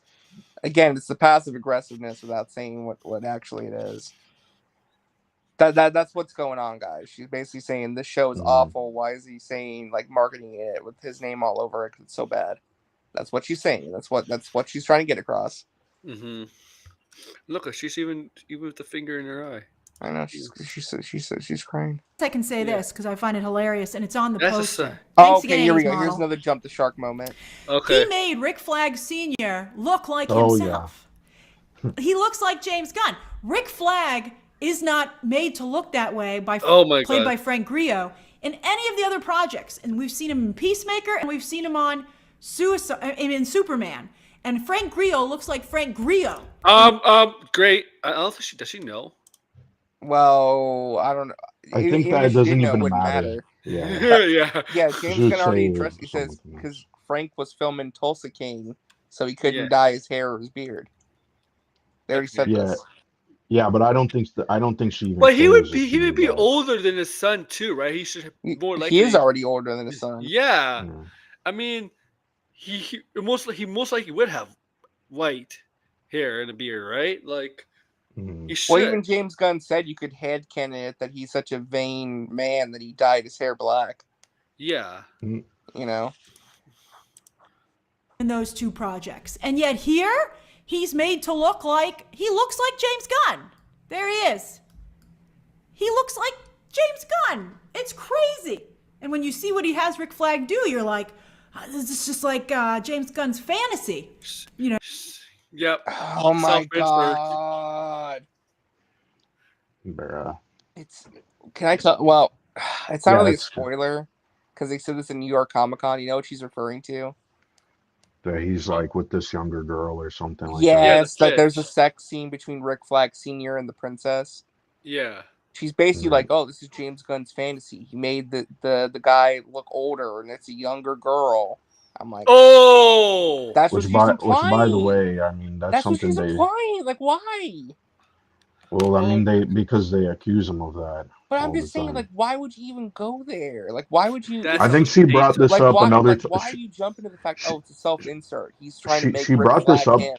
She's brought this up multiple times, by the way. It's because his wife is like I think 20 years younger than him. Yeah, Jennifer. Who cares? Yeah. That's his business. Yeah, she's talked about his wife before. I mean, well, of course she has because she's in the show, but she said personal stuff about them too. That's what I'm saying. Grace is a very petty person. She's basically this is personal. That's what I'm saying. Like, how could you look at this and think that her review when it drops is going to be impartial and unbiased? No, it's not. It's going to be a farce. That's why it's going to be funny to watch. But I just don't want to watch it though because I don't want to get spoiled. Because I don't want to hate Grace. Just like when she talks about DC, it's so infuriating. I mean, I hate. I don't know. Hate's a strong word. Yeah, I still watch her, but I don't. I just dislike Grace in terms of the things that she says. She gets a lot of things inaccurate. A lot of serious stuff too. She gets inaccurate, and I honestly feel like if you're going to be preaching to the choirs, because that's what she does all the time. Could you at least do some research, or could you at least be, I don't know, a bit impartial? Like you don't have to be. Let's think about this, Brax. What would compel you to look at that character design of Rick Flag and be like, you know what? Clearly, James Gunn influenced this to make it look like him. Like, why would you? I mean, I haven't seen the show, but I mean, like, besides the fact that they both have white hair, I guess that's about it. Okay. Deathstroke has white hair. But the thing is, with the self-insert, usually it's sometimes very minor things. What if it's Deathstroke? What if that's Deathstroke? Because Deathstroke has the exact same hairstyle, exact same beard color. Well, by the way, I hate this idea of self-inserts. Like self-inserts used to be like super egregious. Now they could be. The thing is, most people write from a place of their own perspective. So sometimes, or not sometimes, most of the times, their stories are going to be pretty much from their perspective, and they may even have self-insert characters. But if it's done well, I don't really see the problem with it. It's just the ones that are like egregious and they're very like delusional. Sure, yeah, those ones are terrible. But I don't know, like I just can't stand that term. It's just like, god damn, like people use it way too often. Yeah. like, and why do I have to watch it? All right, so it's just it's weird, okay? Yeah, Luke But anyway, Skywalker's a Creature self-insert. Commandos. Yeah. No You know, one the says one anything hand, about you're that. like, okay, well, I don't know, like, if Yeah, James Gunn maybe is the like, people what, who 60? like Peacemaker are going Slade to. Wilson is the exact same hairstyle and beard color. I'm just like, I think he's close to 60. Let me Yeah, check. here you go. Here you go. Here's Like what she Creature puts up. Commandos. okay. And that's like a small niche but vocal group, and it keeps James Gunn's base happy. Yeah, he's 50, 58. But at the same time, you're like, I like, you know, I don't know, like even some of the characters he chose for Superman, he chose very deep cut characters. You know, like I'm actually very glad that Mr. Terrific is in the movie. Some people are nervous about the way he's in the film, potentially, you know, working for Maxwell Lord. And, you know, Mr. Terrific would never do that. But, you know, everybody's like, Guy Gardner, right? And the way he designed Hawkgirl, a lot of us are like, what? You know, like, we're just nervous about it. And it just seemed a lot like this, you know, and it seems a lot like Peacemaker, and it seems like Guardians of the Galaxy. It also seems a lot like Suicide Squad. His Suicide Squad. But so I'm just nervous about it. We haven't seen a trailer to say that, Daniel though. Craig and Luca For Guadagnino. Superman. I know. And you know what? Something I picked up on. You know what she said about the show Creature Commandos? Oh, it'll keep his base happy. And I'll be honest. You know who he thinks James Gunn's base audience is? Yeah, didn't you say before the straight white man or Straight like white dudes. Straight white dudes like frat boys. And it's just like it's just so frustrating. To be honest, I don't even think those people even know who James Gunn is. That's what I'm saying. Like, even if you say like, oh, straight white incel comic book fans, like, bro, like, yeah. There's a lot of non-white boys that like James Gunn stuff. Yeah.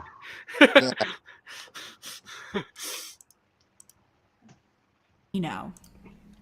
These people love creating imaginary boogeyman. She does do this. She gets when politics get involved. It's like, what are you talking about? Like these imaginary boogeymen. I think we should. We're not gonna do the Harry Potter stuff, but I think we should talk to Harry Potter. I think she goes political in Harry Potter stuff.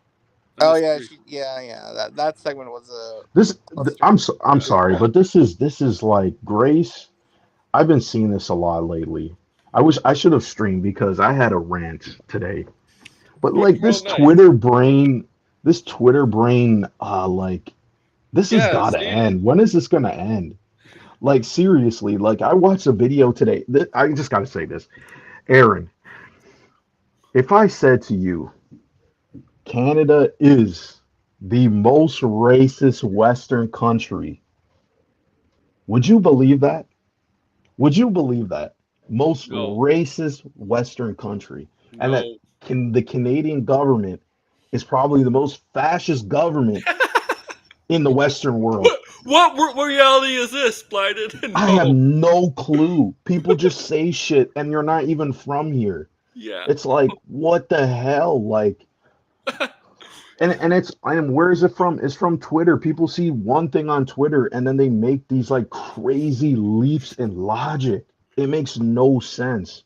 This is why I say Twitter brain is gotta end. When are we gonna end this? Like it doesn't matter what platform it's on, because it's on Threads, it's on Blue Sky. Like for some reason, people just jump to these crazy conclusions based on one thing they see. It's insane. Like what happened to critical thinking? It's just out the window. And this applies here too, because Grace is constantly on Twitter, constantly saying this is what people are saying. Most people are not on Twitter. The fact is, Twitter is full of bots, and we know this for a fact. And now people are migrating en masse from Twitter. I think most of the people on Twitter are bullshitting anyway. Yeah, it's fucking full of bullshit. The fucking algorithm is made to fucking keep you on there to throw you shit that makes no sense. Oh. It's like, god damn. Are LGBT characters.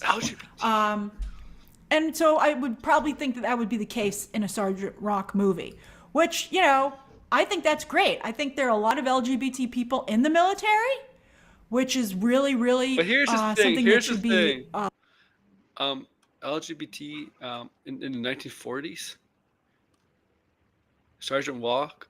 I mean, it I could mean, be you can make possible. that part of the narrative, though. yeah. That could It's be a How part of the fictional story. character, right? how So difficult it is, right? Because I don't know. In the 1940s, I don't know if they would if they found out you're gay. I don't know if they take you. Well, actually, you get Well, drafted. yeah, well, like they that could be probably part of the story, yeah. though. Yeah. This depends Or on you how they probably just do be it. treated differently. Yeah, well, it depends on if that's even going to be. But do you notice how this is another thing I don't like about Grace? Virtue signaling. It's always some, Yeah. and she doesn't give a shit about the communities that she's quote unquote standing up for. She do you notice how this whole time she's like, why would anybody watch a Sergeant Rock movie? Then the moment it's like, oh, there might be LGBT themes in it. Now she's like, oh, maybe I might be interested now. Why?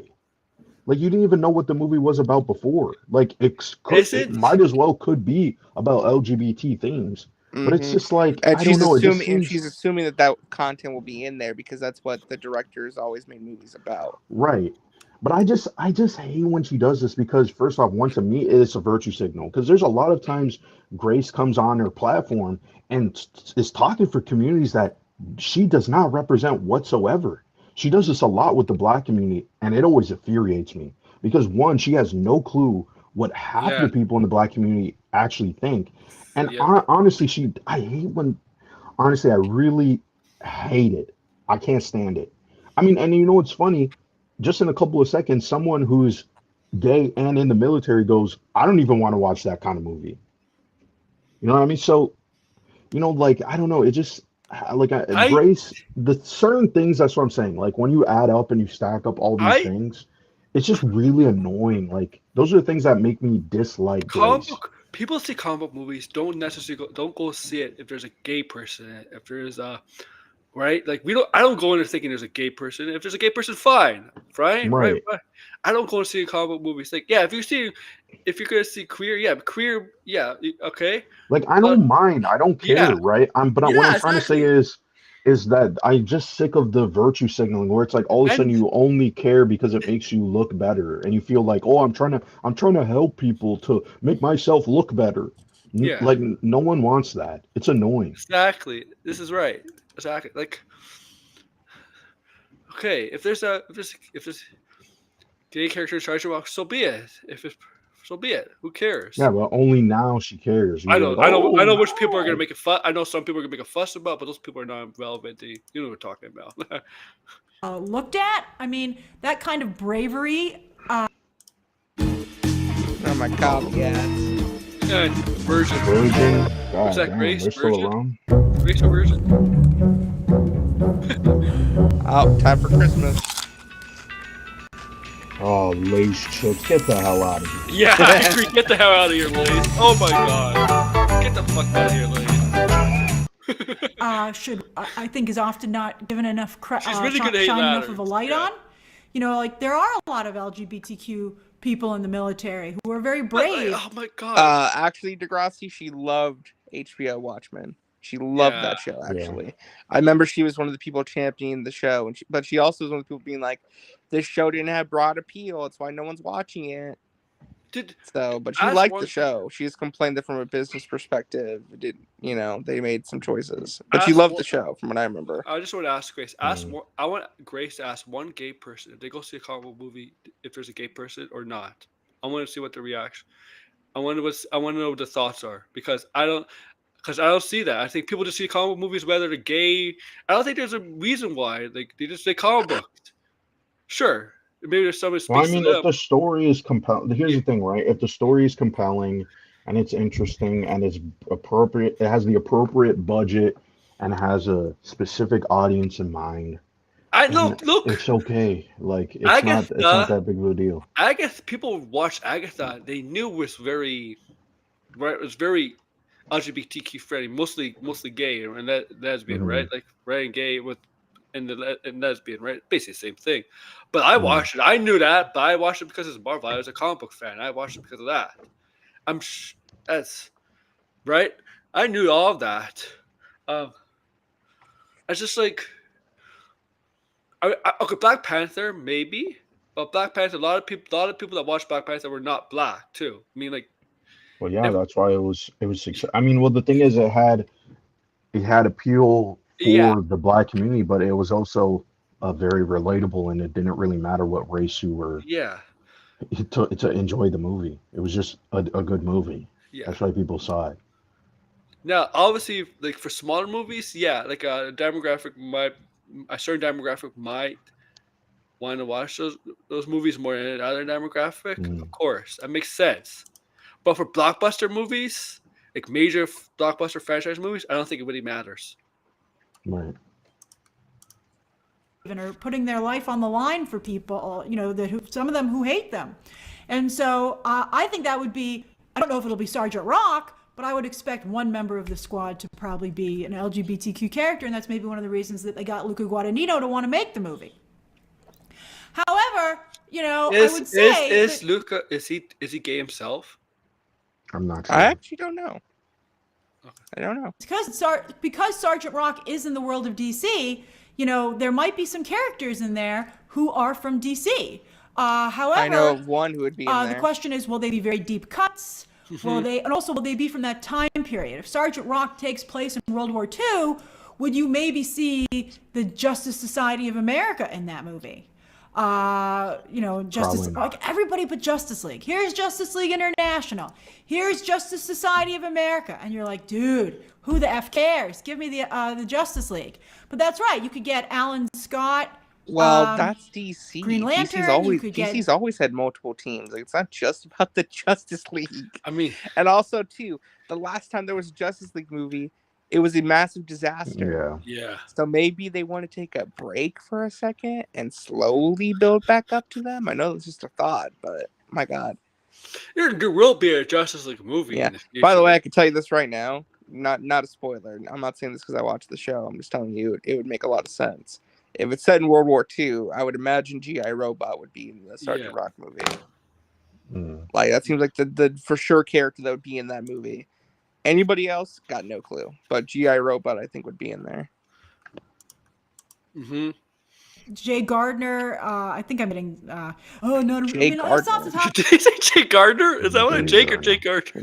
It's Jay Garrick. Jay Garrick. I thought she make sub? Jay Garand. My favorite Flash character, Jay Garand.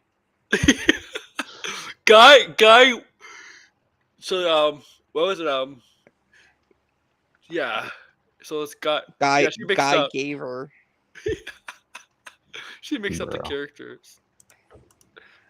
My head, and I'm not a Justice Society fan, but that sounds like maybe you could get that. But I think it's just too deep a cut. It sounds. You know what it sounds. We just also got like? to JSA. Yeah, we just got that. Yeah. Yeah, that is a good point. To me, it sounds like the Max show, Doom Patrol, which was a great show, by the way. It went a little too crazy at the end, but Doom Patrol for a couple of seasons was phenomenal. Absolutely phenomenal. But nobody watched it because it's just a little bit too, it's too niche. And I would say a Sergeant Rock movie is, it's going to maybe be Predator meets Doom Patrol, but I don't really think that would work. And that is true. That's a lot of teams, Stockley. This is too many teams. That's DC, Grace. Though. I think he'd be better off making a Sergeant Rock animated series and then doing a movie off of that, maybe. I mean, let's see. Hopefully, Luca Guadagnino and Daniel Craig looked at the internet reaction and decided not to do it. Does anybody have any questions or comments about this story? Oh, and after this is where she gets into the Peacemaker rant, and that's the last. Oh, we'll do the Peacemaker rant. Oh, hold on, look at what she just said right here. Yeah, though. I liked it a lot for the first couple of seasons. What's up? She's like, oh, they should listen to the internet and not do the movie. Oh yeah, I love that. Hopefully listen to the internet reactions and they decide we're not going to do this movie anymore. Let's see what the internet has to say. Wait, but hold on. Stop everything. Didn't you do an election stream like 2 weeks ago and said that Hollywood needs to stop looking at social media for its cues because it's not real life? I think so. Yeah. So then that was a lifetime ago to Grace. Okay. That's what I'm saying. Like, so why would you make a comment like that? Like, didn't you just say they should ignore social media because the election proves that social media is a bubble? Like what? What? Grace is right Oh, about or that. is she talking about the same comic book fans that are sit in the back of the I room? think Like, every movie studio should put a poll who out. are they supposed to be listening to exactly though? Because if you looked on social media, for the most part, you were like, "Oh wow, Luca Guadagnino doing a DC movie? Sure, why not?" That was the reactions I saw. I think every studio should put a poll out. Should we make this movie, yes or no? And let the fans decide. Then no movies should ever get made because everyone just vote no to troll. That's That's what I'm saying. That type of stuff is absolutely stupid. I mean, what are we doing here?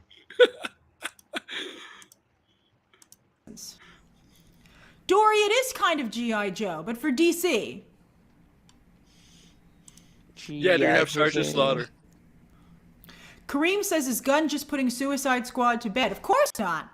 I mean, that's what Creature Commandos is. They made that clear, from the trailer. That's not a spoiler. The trailer made it clear that it was Suicide Squad, but with monsters. No shit. Melissa says, Justin Kuritzkis is writing this from Challengers. He wrote Queer. I'm telling you. I mean, I'm sure that some of you will want to go and see Queer anyway because it has such strong word of mouth. And, it's Daniel Craig and Luca Guadagnino. I was excited to watch it. I was like, and they sent me the screener. I was like, oh, I'm so excited. And then I was like, oh, this is not good. This is awful. Danny, if anyone loved Peacemaker, I'll tell you right now. Oh, it's the rent? Creature Commandos is for you. Oh. Yes, I think so. Yeah, and by the way, maybe you might just by the way, that's why she hates it because she's like, oh, it's just like Peacemaker, so I hate it. By the way, remember what she said about Peacemaker fans? She's like, she I think it was like a couple of months ago. She says this like often, like ever so often. She will say, the type of people who like Peacemaker are, not.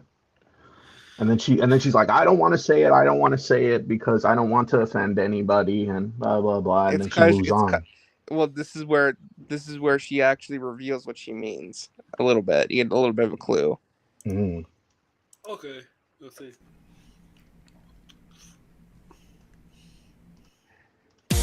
Micro Essentials, the mighty Micro. I think Grace is doing this.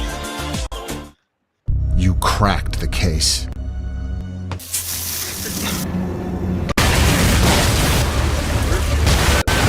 And all the while, you were soaking in the bath. Audible. There's more to imagine when you listen. Audible. Read. Dead air. 80s model says, I just think this is too many possible Dead movies, air. TV shows, and we haven't seen anything yet. Yeah, I'm nervous about it. I'm nervous. It's to not me, like they're rushing it. They're taking time. Yeah, they name a slate, but it's not like they're rushing it a month after month. They're taking the time with it. So I don't think that. I think that point that guy made. I don't see that. I don't see it from his point of view. I'm not a big fan of James Gunn's style for the most part, which is maybe why the projects that seem the least like him are the ones I'm most excited about. Very excited, obviously, for what Matt Reeves is doing. I'm very much looking forward to Lanterns. I think Lanterns sounds phenomenal. I don't think she liked. Oh well, you were happy, Matt Reeves. Yeah, you were shitting on the Penguin for not having Easter eggs. I know. Yeah. I know. And I think that James Gunn's style, when he just goes full James Gunn, has niche appeal. Here's the thing. I think that when he's reined in a little bit, like Kevin Feige did, I think that's when he has broader appeal. No, Kevin Feige, no. Well, I mean, the thing again, like she's saying this without having seen Superman. I mean, like I know. But the thing is, on the Guardians of the movie, she's making it sound like Feige had a restrained Gunn.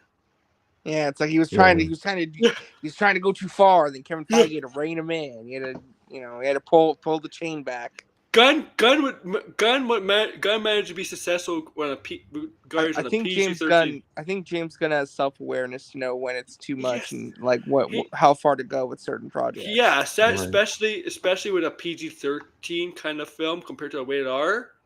I mean, Superman's gonna be more like Guardians because it's gonna be PG-13. Well, yeah, there's gonna be families who are gonna go watch this movie. It's gonna be like Guardians of the Galaxy. That's why it's like if anything, why are you comparing Superman to his other DC stuff, when in reality it should be compared to Guardians of the Galaxy. I can Yes, understand if someone was like, hey, I don't want that for a Superman movie or whatever, but again, we haven't seen the trailer, we don't know. But that's a better comparison to make if you are going to make one.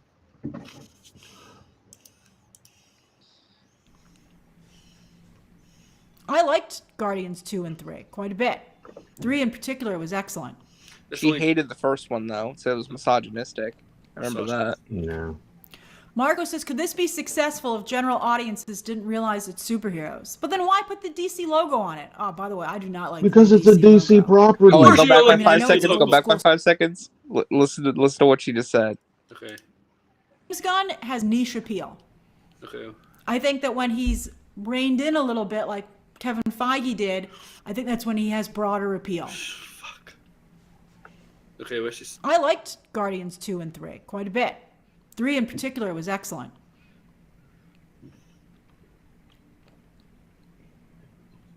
Marco says, could this be successful if general audiences didn't realize it's superheroes? But then why put the DC logo on it? Oh, by the way, I do not like the new DC logo.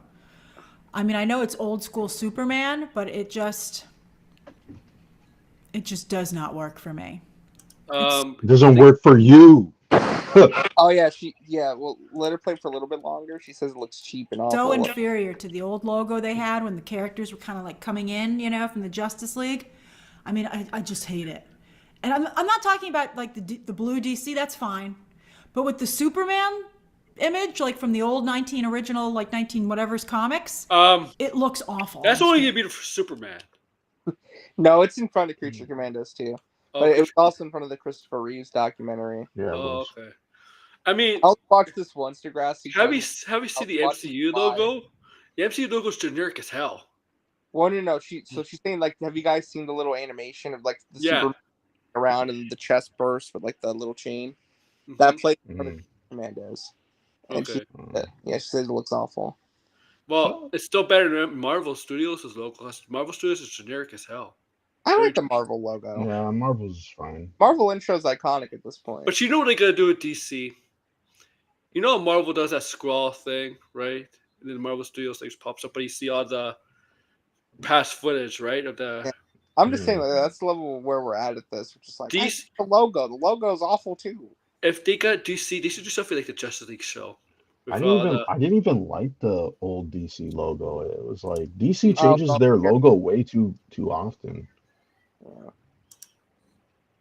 It's not good. Again, I'm shocked that people would be like, "Oh, here's the logo," and nobody was like, "I'm sorry, James, I hate it." Wouldn't you rather hear it from us than from all the fans? The fans have already seen the logo. Brandon says that he is gay and in the army. Oh, good for you! Thank you for your service, Brandon. And the Sergeant Rock project doesn't interest me at all. Give us many of the main characters that. By the way, I can't even tell you. There's a show coming up that has a trans army character, and it's incredible. Incredible. Hey. Doom Von Doom. Why couldn't James Gunn work with Zack Snyder? Because he wants to be Zack Snyder. So they can't. What? Nuts. But mind you, they have worked together. They can't coexist because there can only be one. They can't coexist. What? Was it be Zack Snyder? Zack Snyder can only be one, like it's Highlander style. Zack Snyder. You had to kill Zack Snyder and get his power because it can only be one. Sex wants to be Zack. Yeah, this is why this guy's running DC Studios and the Zack Snyder's on Netflix. Flop after flop with Netflix. No. But where is the logic behind where this is coming from? This makes no sense. He put out a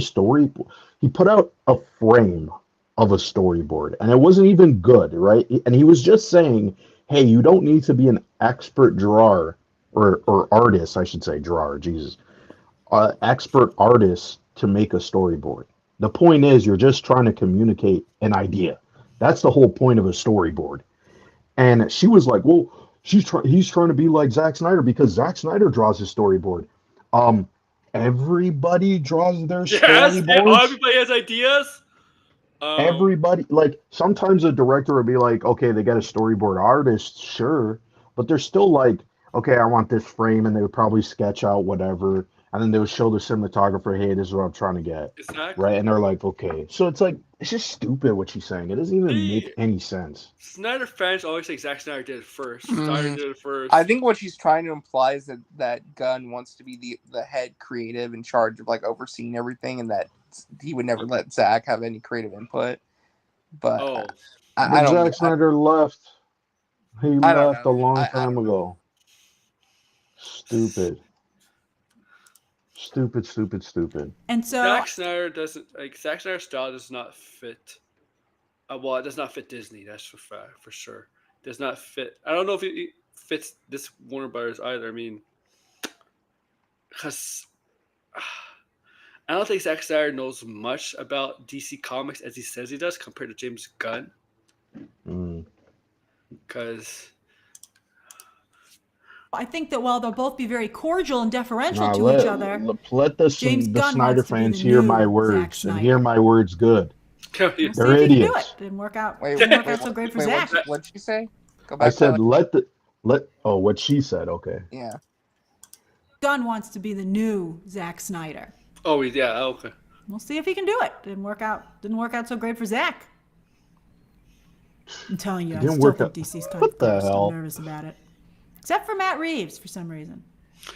Why it worked out for Matt Reeves? Because Matt Reeves has made some good shit that people like. Did have you been noticing how she goes back and says the Batman wasn't successful? What, 772 million was it? Retcon. Well, she made a video said, "Oh, the Batman needs to make $1 billion," and then she's all like, "It was still successful. It's fine." So it's like, wait, you were like saying that it's not successful, it makes $1 billion, but now it's successful. 700 million is not successful. Yeah, but now she's saying it's not successful. Oh, she's saying 2 years later. I thought. Yeah, 2 years later, she's now saying in it was another live stream where she was talking about the Penguin, and she was like, the Batman wasn't even very successful. Why would they continue doing this? It doesn't even make any sense. And you're like, what? Yeah, I have to find it. It was just insanely stupid. Was it one the Penguin? Was it the Penguin? After the yeah, Penguin? it was like a couple months ago. She was talking like this. She still now and then says this. She's like, the Batman wasn't that successful. Like, why? And it's like, what? It made $700 million during the pandemic. 2022 was still part of the pandemic. It came out early 2022. Like, what the hell? Stupid. Look at everybody saying thank you for your service to Brandon. I really appreciate that. That's wonderful. I'm sure Brandon also appreciates it.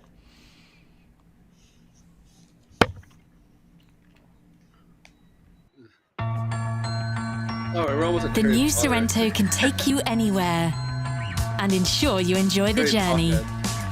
Get a $750 holiday bonus this season on the Kia Sorrento. Kia, movement that inspires. Save up to 35% during Cyber Monday on Amazon.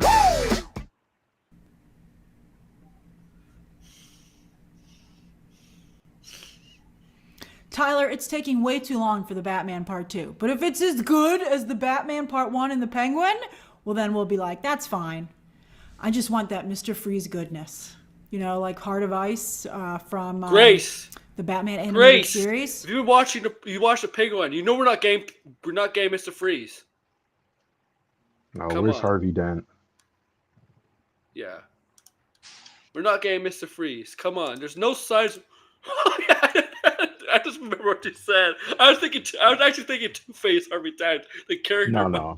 I know what you're talking. I don't know if RJ knows about Harvey Dent. The user Harvey Dent. I don't know. You might have seen him. I don't know. But if I can see that in live action, I'll just geek out so hardcore it'll be ridiculous. Freeze isn't confirmed, but I mean it seems like they're saying it's going to be snowing. Why else would it be snowing? Oh, because it's the fucking East Coast. These people, it's always with the fucking snow, eh? Yeah. Oh my god. Because Gotham's the fucking has Mr. Freeze. Yeah. Gotham's in the fucking East Coast, north part of the US. It snows. Also there's been stories in the comics where takes place during the winter, and there was no fucking Mr. Freeze. There was a Batman movie with snow, and it had no Mr. Freeze. Oh, Batman Returns. It took place during Christmas. Like, this is ridiculous. Arkham Origins. Well, Arkham Origins technically did have Mr. Freeze as a DLC, but yeah. Is she Harvey Dent 13? Yeah. Guys, I know he's not technically a Batman villain, but if Batman does take place during the summer, is Heatwave gonna be in it?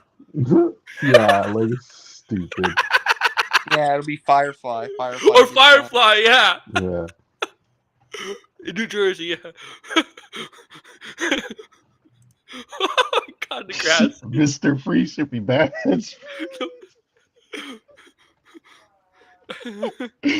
Oh my gosh. If it wasn't for Freeze. Oliver, I missed your chat. Let me go back and try and find it. It's so funny. Oh, it's snow. Snow is evidence. No, remember when Harvey Dent 13 said that Mr. Freeze was being teased because Victor drank a slushie? No way. Yeah, he did. That's why I say he's a troll. Like, yeah. He did say that, yeah. Everybody in the chat who's been here, Sideways, Degrassi, they saw it.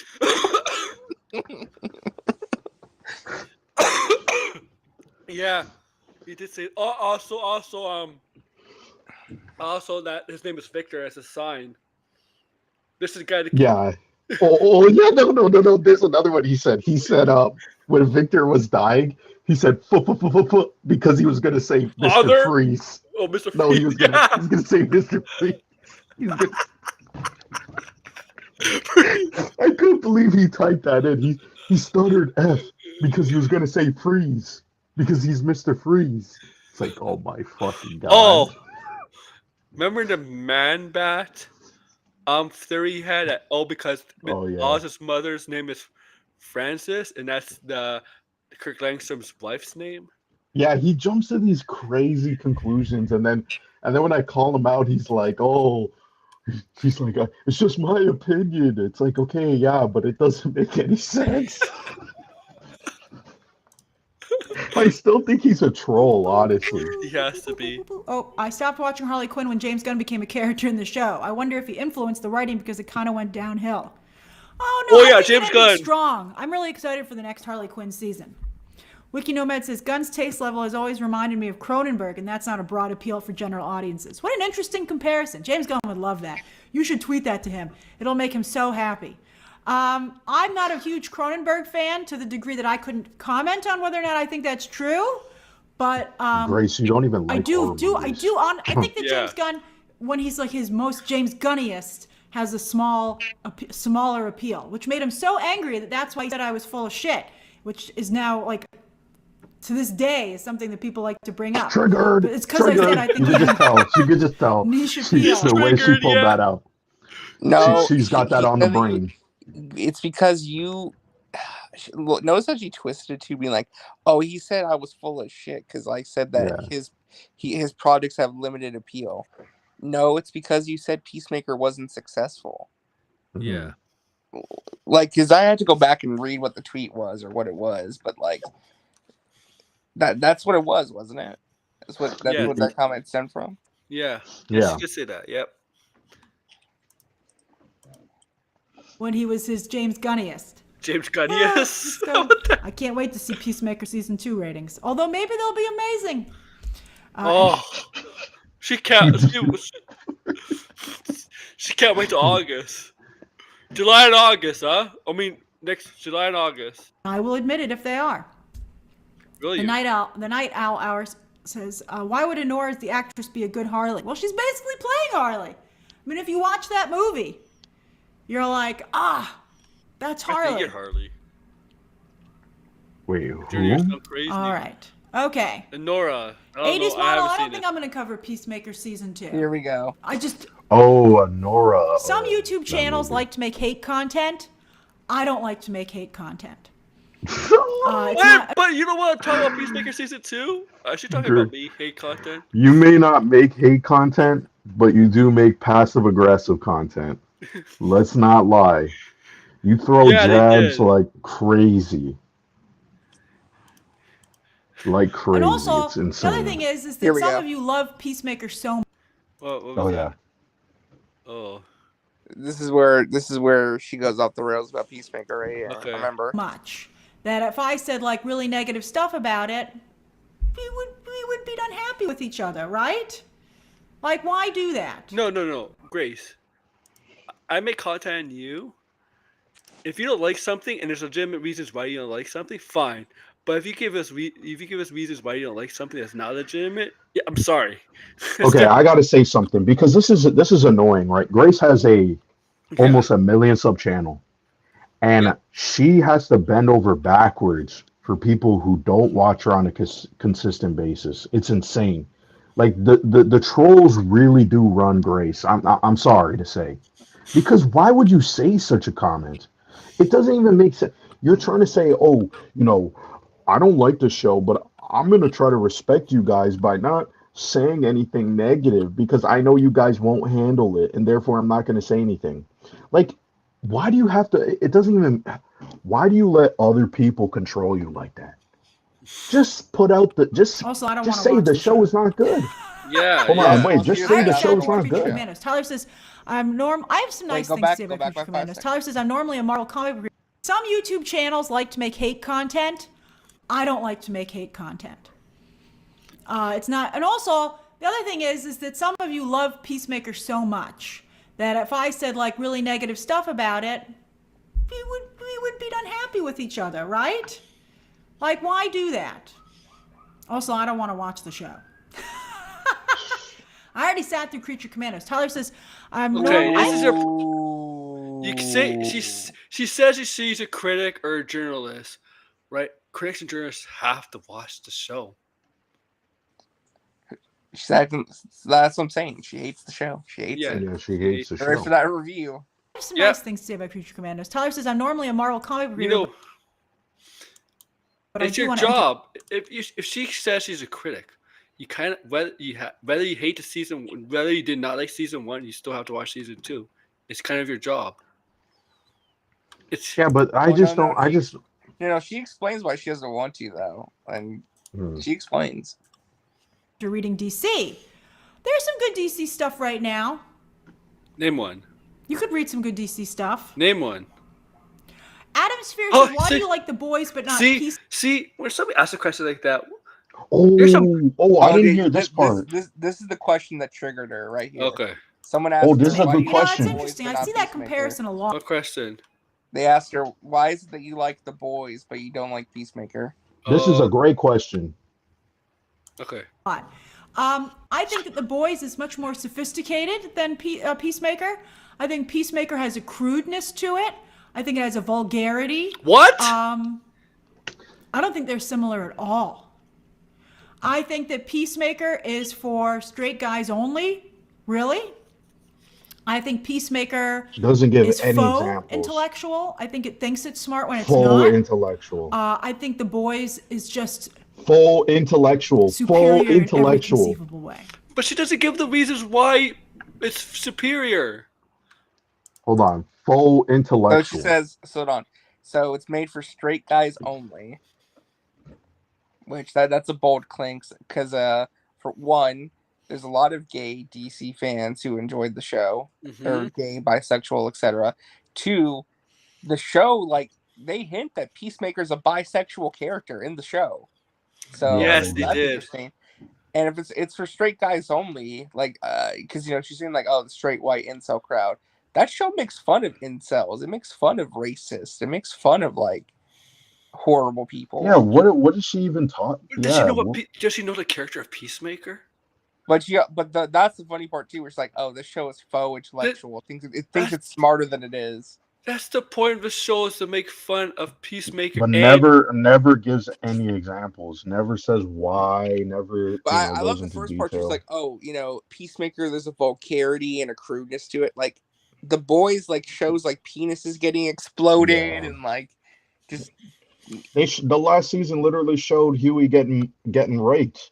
Yeah, like that's what I'm saying. Like the boys. What has Peacemaker the has boys, I feel nothing like like shows that. way worse. Like this is my opinion, but I feel like in terms of sexual content and crudeness, the boys is like way more offensive and vulgar than what Peacemaker ever did. A Peacemaker's like never gonna. Peacemaker's like child's play compared to And I some don't think stuff of the boys. And I don't think Peacemaker will ever get to where boys, the crudeness of the boys, ever will. Like, I don't think visually showing it, like they may describe that's it, a great like point. that's all. That's a great point. Yeah. Louise Daniel, Adebayo. She's a lesbian. Yeah, she's a lesbian. character. Yeah. Yeah. Yes, I forgot. I almost forgot. Thank you. Oh my God. Well, isn't his buddy too bisexual? Vigilante. A vigilante. Yes. It's kind of implied. No time to delay. At least we have Lenovo. Stephen Turner says, did you see them saying no Catwoman spin-off talks are in place? Yeah, I saw that. Was that it? I think it's a little bit more. I Don't Care Bear says, feels like The Boys is more wink wink, but Peacemaker leans more frat. That's interesting. I would agree with the frat. That's a good way to put it. I think the Peacemaker is more frat boys, for sure. I definitely agree with that. Oh, yeah. I think the Boys just the humor. It's literally just the humor that she's like, oh, I can't like this, even though it's like, well, The Boys is not just humor. They literally show you this shit. Yeah. Like they're not making, It's, they're very, showing you very, very freaking intellectual. penises. Very smart show. Incredibly smart. All right. Thanks, Matthew. And by the way, Peacemaker as a show is not even like it's stupid to say that because The Boys is a satire. It's literally pointing out a lot of contemporary news topics and different things and making fun of it. Peacemaker is literally just a comedy series that has they obviously have very good writing in terms of the character with Peacemaker and his father and all that stuff, but it's not really commentating on anything that is current like The Boys. No, The Boys is satirizing American politics, American society, Hollywood, the industry. Yeah, so to say it's like faux intellectual is kind of stupid because the whole the whole point of the humor in that show is to point out how Peacemaker is a man-child. Yeah. That's literally the point of the humor. The humor is not, oh my God, they said this, isn't that funny? It's like, no, we're actually kind of laughing at Peacemaker because he's laughing immature. at him because of how stupid he is. Yeah. So it's like the whole point of the show almost like goes over her head. It's like saying, oh, Family Guy is not smart. When has Family Guy ever claimed to be smart? Oh, Simpsons. Yeah, maybe you could talk the about thing about South Peacemaker Park, is that but where Peacemaker gets the thing about Peacemaker side, the show has heart because the characters grow throughout the show, like where they start and where they end. Like you see the transformation, you see the characters bond, you get to know them deeper, and they change in dramatic ways. Right. Yeah. I think there's one other part after this is like she has a meltdown because she gets angry, and then she goes to Harry Potter. Because all right. Let's go to the next story. And by the way, I know that Peacemaker is just simply not for me. So I don't want to be negative on something that some of you love so much. But you were. Maybe it makes me feel bad. Another passive aggressive Jack. It would make you feel bad after you said all that crap. It's bullshit that you're saying. When that person asked you comparing The Boys to the Peacemaker and read all that detail over Peacemaker, that contradicts what she just said now. Like I don't even. It doesn't even me. make sense. Ryan Kaplan says, "Are we going to be forced to watch Peacemaker to understand the DCEU?" I don't think so. Okay. Is she moving on now? Yeah. Story number 3. Right. We don't need to hear Harry Potter. Yeah, she also made a tweet. She made a tweet because someone was like, Grace hates Peacemaker, and I don't understand why. She's like, I don't have to like this show, and she's like you stop bullying me. Yeah, the thing is, like, Grace, for someone who runs she's never. By the way, there's context for stuff. I don't think she's actually watched the show. I remember a few months ago or a year ago, she said that she read the scripts and she knows about what's in the show. And based off of that, she hates it and despises it because she thinks it's very misogynistic and like women hating and like all this other stuff. Like it's just like offensive. Doesn't The Boys have that too? That's what she said. She said that she read the scripts and she knew that the show was not going to be for her. It's like misogynistic and highly offensive. I know what she said. I know from the pig one, she was upset that that Carmine Falcone was really the hangman killer, like a man killing woman. I'm like, dude, this is DC, man. This is the universe with the fucking Joker. Okay. But that point that if she just read the script, by the way, it's like she never points out what is sexist or misogynistic. She just says it, and then it's like, no. What So exactly is it? Yeah. So I'll just summarize this. There's a part where she's like, I tried to have a conversation with the Peacemaker audience about the Suicide Squad, and we tried to have a discussion about consent and rape when it came to the Suicide Squad with the Harley Quinn plot, and nobody wanted to have that conversation. Everyone got mad at me for complaining about that.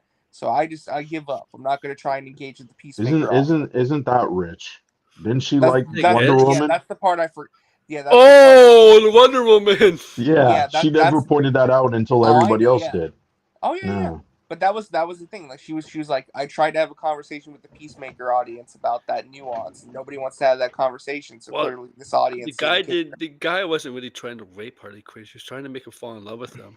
Like yeah, but she hated that, and she thought that was misogynistic and creepy. Stupid. So that's where a lot of this ire comes. Oh, then she probably hates Joker's relationship with the. Well, that's where I think some of the ire comes from as well, because she was one of the few critics who hated the Suicide Squad and gave it a negative review. So. And the pushback she got for that, she didn't enjoy this as much pushback and angry comments. Gray short. Let me find your. Yeah, Grace just says things, and then it's just like, man, oh man, it's just so stupid. So just be ready for her review on Monday, because it's gonna be. Oh yeah. It's gonna be a mess. I'm looking for it, Degrassi. Like honestly, I don't even know why she's gonna bother uploading it. It's gonna be awful. Yeah, she always. The thing is, I really don't understand. You run a near million sub channel. Who gives a fuck what they say? Like, you're just posting the video at that point to say, this is my opinion, and I want to make some money off of the video. She's gonna make a shit ton of money. Like, I don't understand why she always has to be like, well, I don't want to hurt your feelings. Who the fuck cares? No one's feelings is gonna hurt because you didn't like Creatures Commando or Peacemaker. Just put it out there. But it's like she does this thing where she's like, oh, if I do that, everybody in the comments are going to attack me and blah blah blah. It's like, just let it be. Well, she this said is she the internet. Fight. And then don't fight. Don't go in the comments. After that meltdown when she was all I just told her. So I told her, I replied to her because she tweeted that screenshot. I'm like, if this is how you're feeling now, I basically said, I said, don't even bother reviewing Creature Commandos if it's going to be like this and it's going to put your mental health in a bad place. Yes. And then she DM'd me and was like, telling me what to cover is extremely offensive. And then I was just like, I tried explaining it. It's fine. We're cool now. It's all good. But then she's all like, the James Gunn stuff is bad, but I'm not going to let him bully me out of talking about DC. But I'm like, bro, it's not that deep. I don't know. Like, this is what happens when you live in a bubble, man. Get out there. Like, this is ridiculous. That's what I'm saying. Whenever she reviews anything that James Gunn's involved with, any DC stuff going forward, you can't trust it because it's coming from such a biased place, because she clearly has some issues with the dude. The thing is, I get that people on the internet are vile. They say terrible things. They will listen. You say one thing, and they will assume all types of crazy things about you. I understand that, but at the same time, don't make these comments. That's what I don't understand. It's like you're literally fueling the fire, and then you wonder why everybody keeps going after you. Don't say anything. It's like these lol cows. The reason why people watch you is because you always give in. Stop saying shit. Like, it's very simple. If you got it, and this is another thing too, if it's for your mental health, block the comments.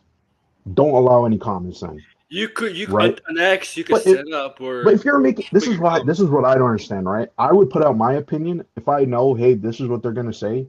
maybe I'll get some backlash or whatever, but then people will forget about it. Like people move on quickly, right? Or just don't do it. Just like at this point, you sitting up there and being like, "Oh, I'm gonna talk about it, but I'm not really gonna talk about it, and I'm doing you guys a favor."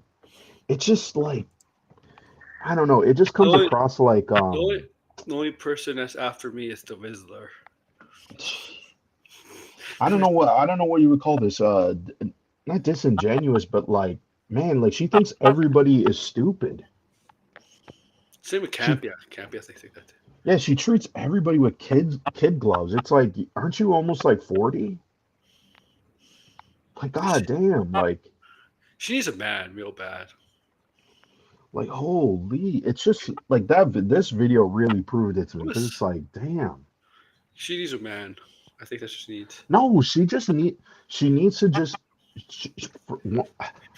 she needs to either get off the internet, right? Because I feel like this is a lot of people who are on the internet have this perspective. The internet is not your life, right? Yeah, you make money off of the internet. And if that's the case too, if you make money on the internet, don't let this be your passion. Don't be so personally involved. I know that's easy to say, but you got to like step back and get off. I think Grace is way too heavy on the internet. She's always relying on I got to post this, I got to do this. Like you need to step back or you need to set some boundaries. Yeah, at you least need to pull your punches. Stop saying stuff like this. At least it can't be. Even though he does this show like every day, he has stuff to do. He has like hobbies. He has like yeah, you really do need to. Just for your mental health. Saying stuff like that is not going to help.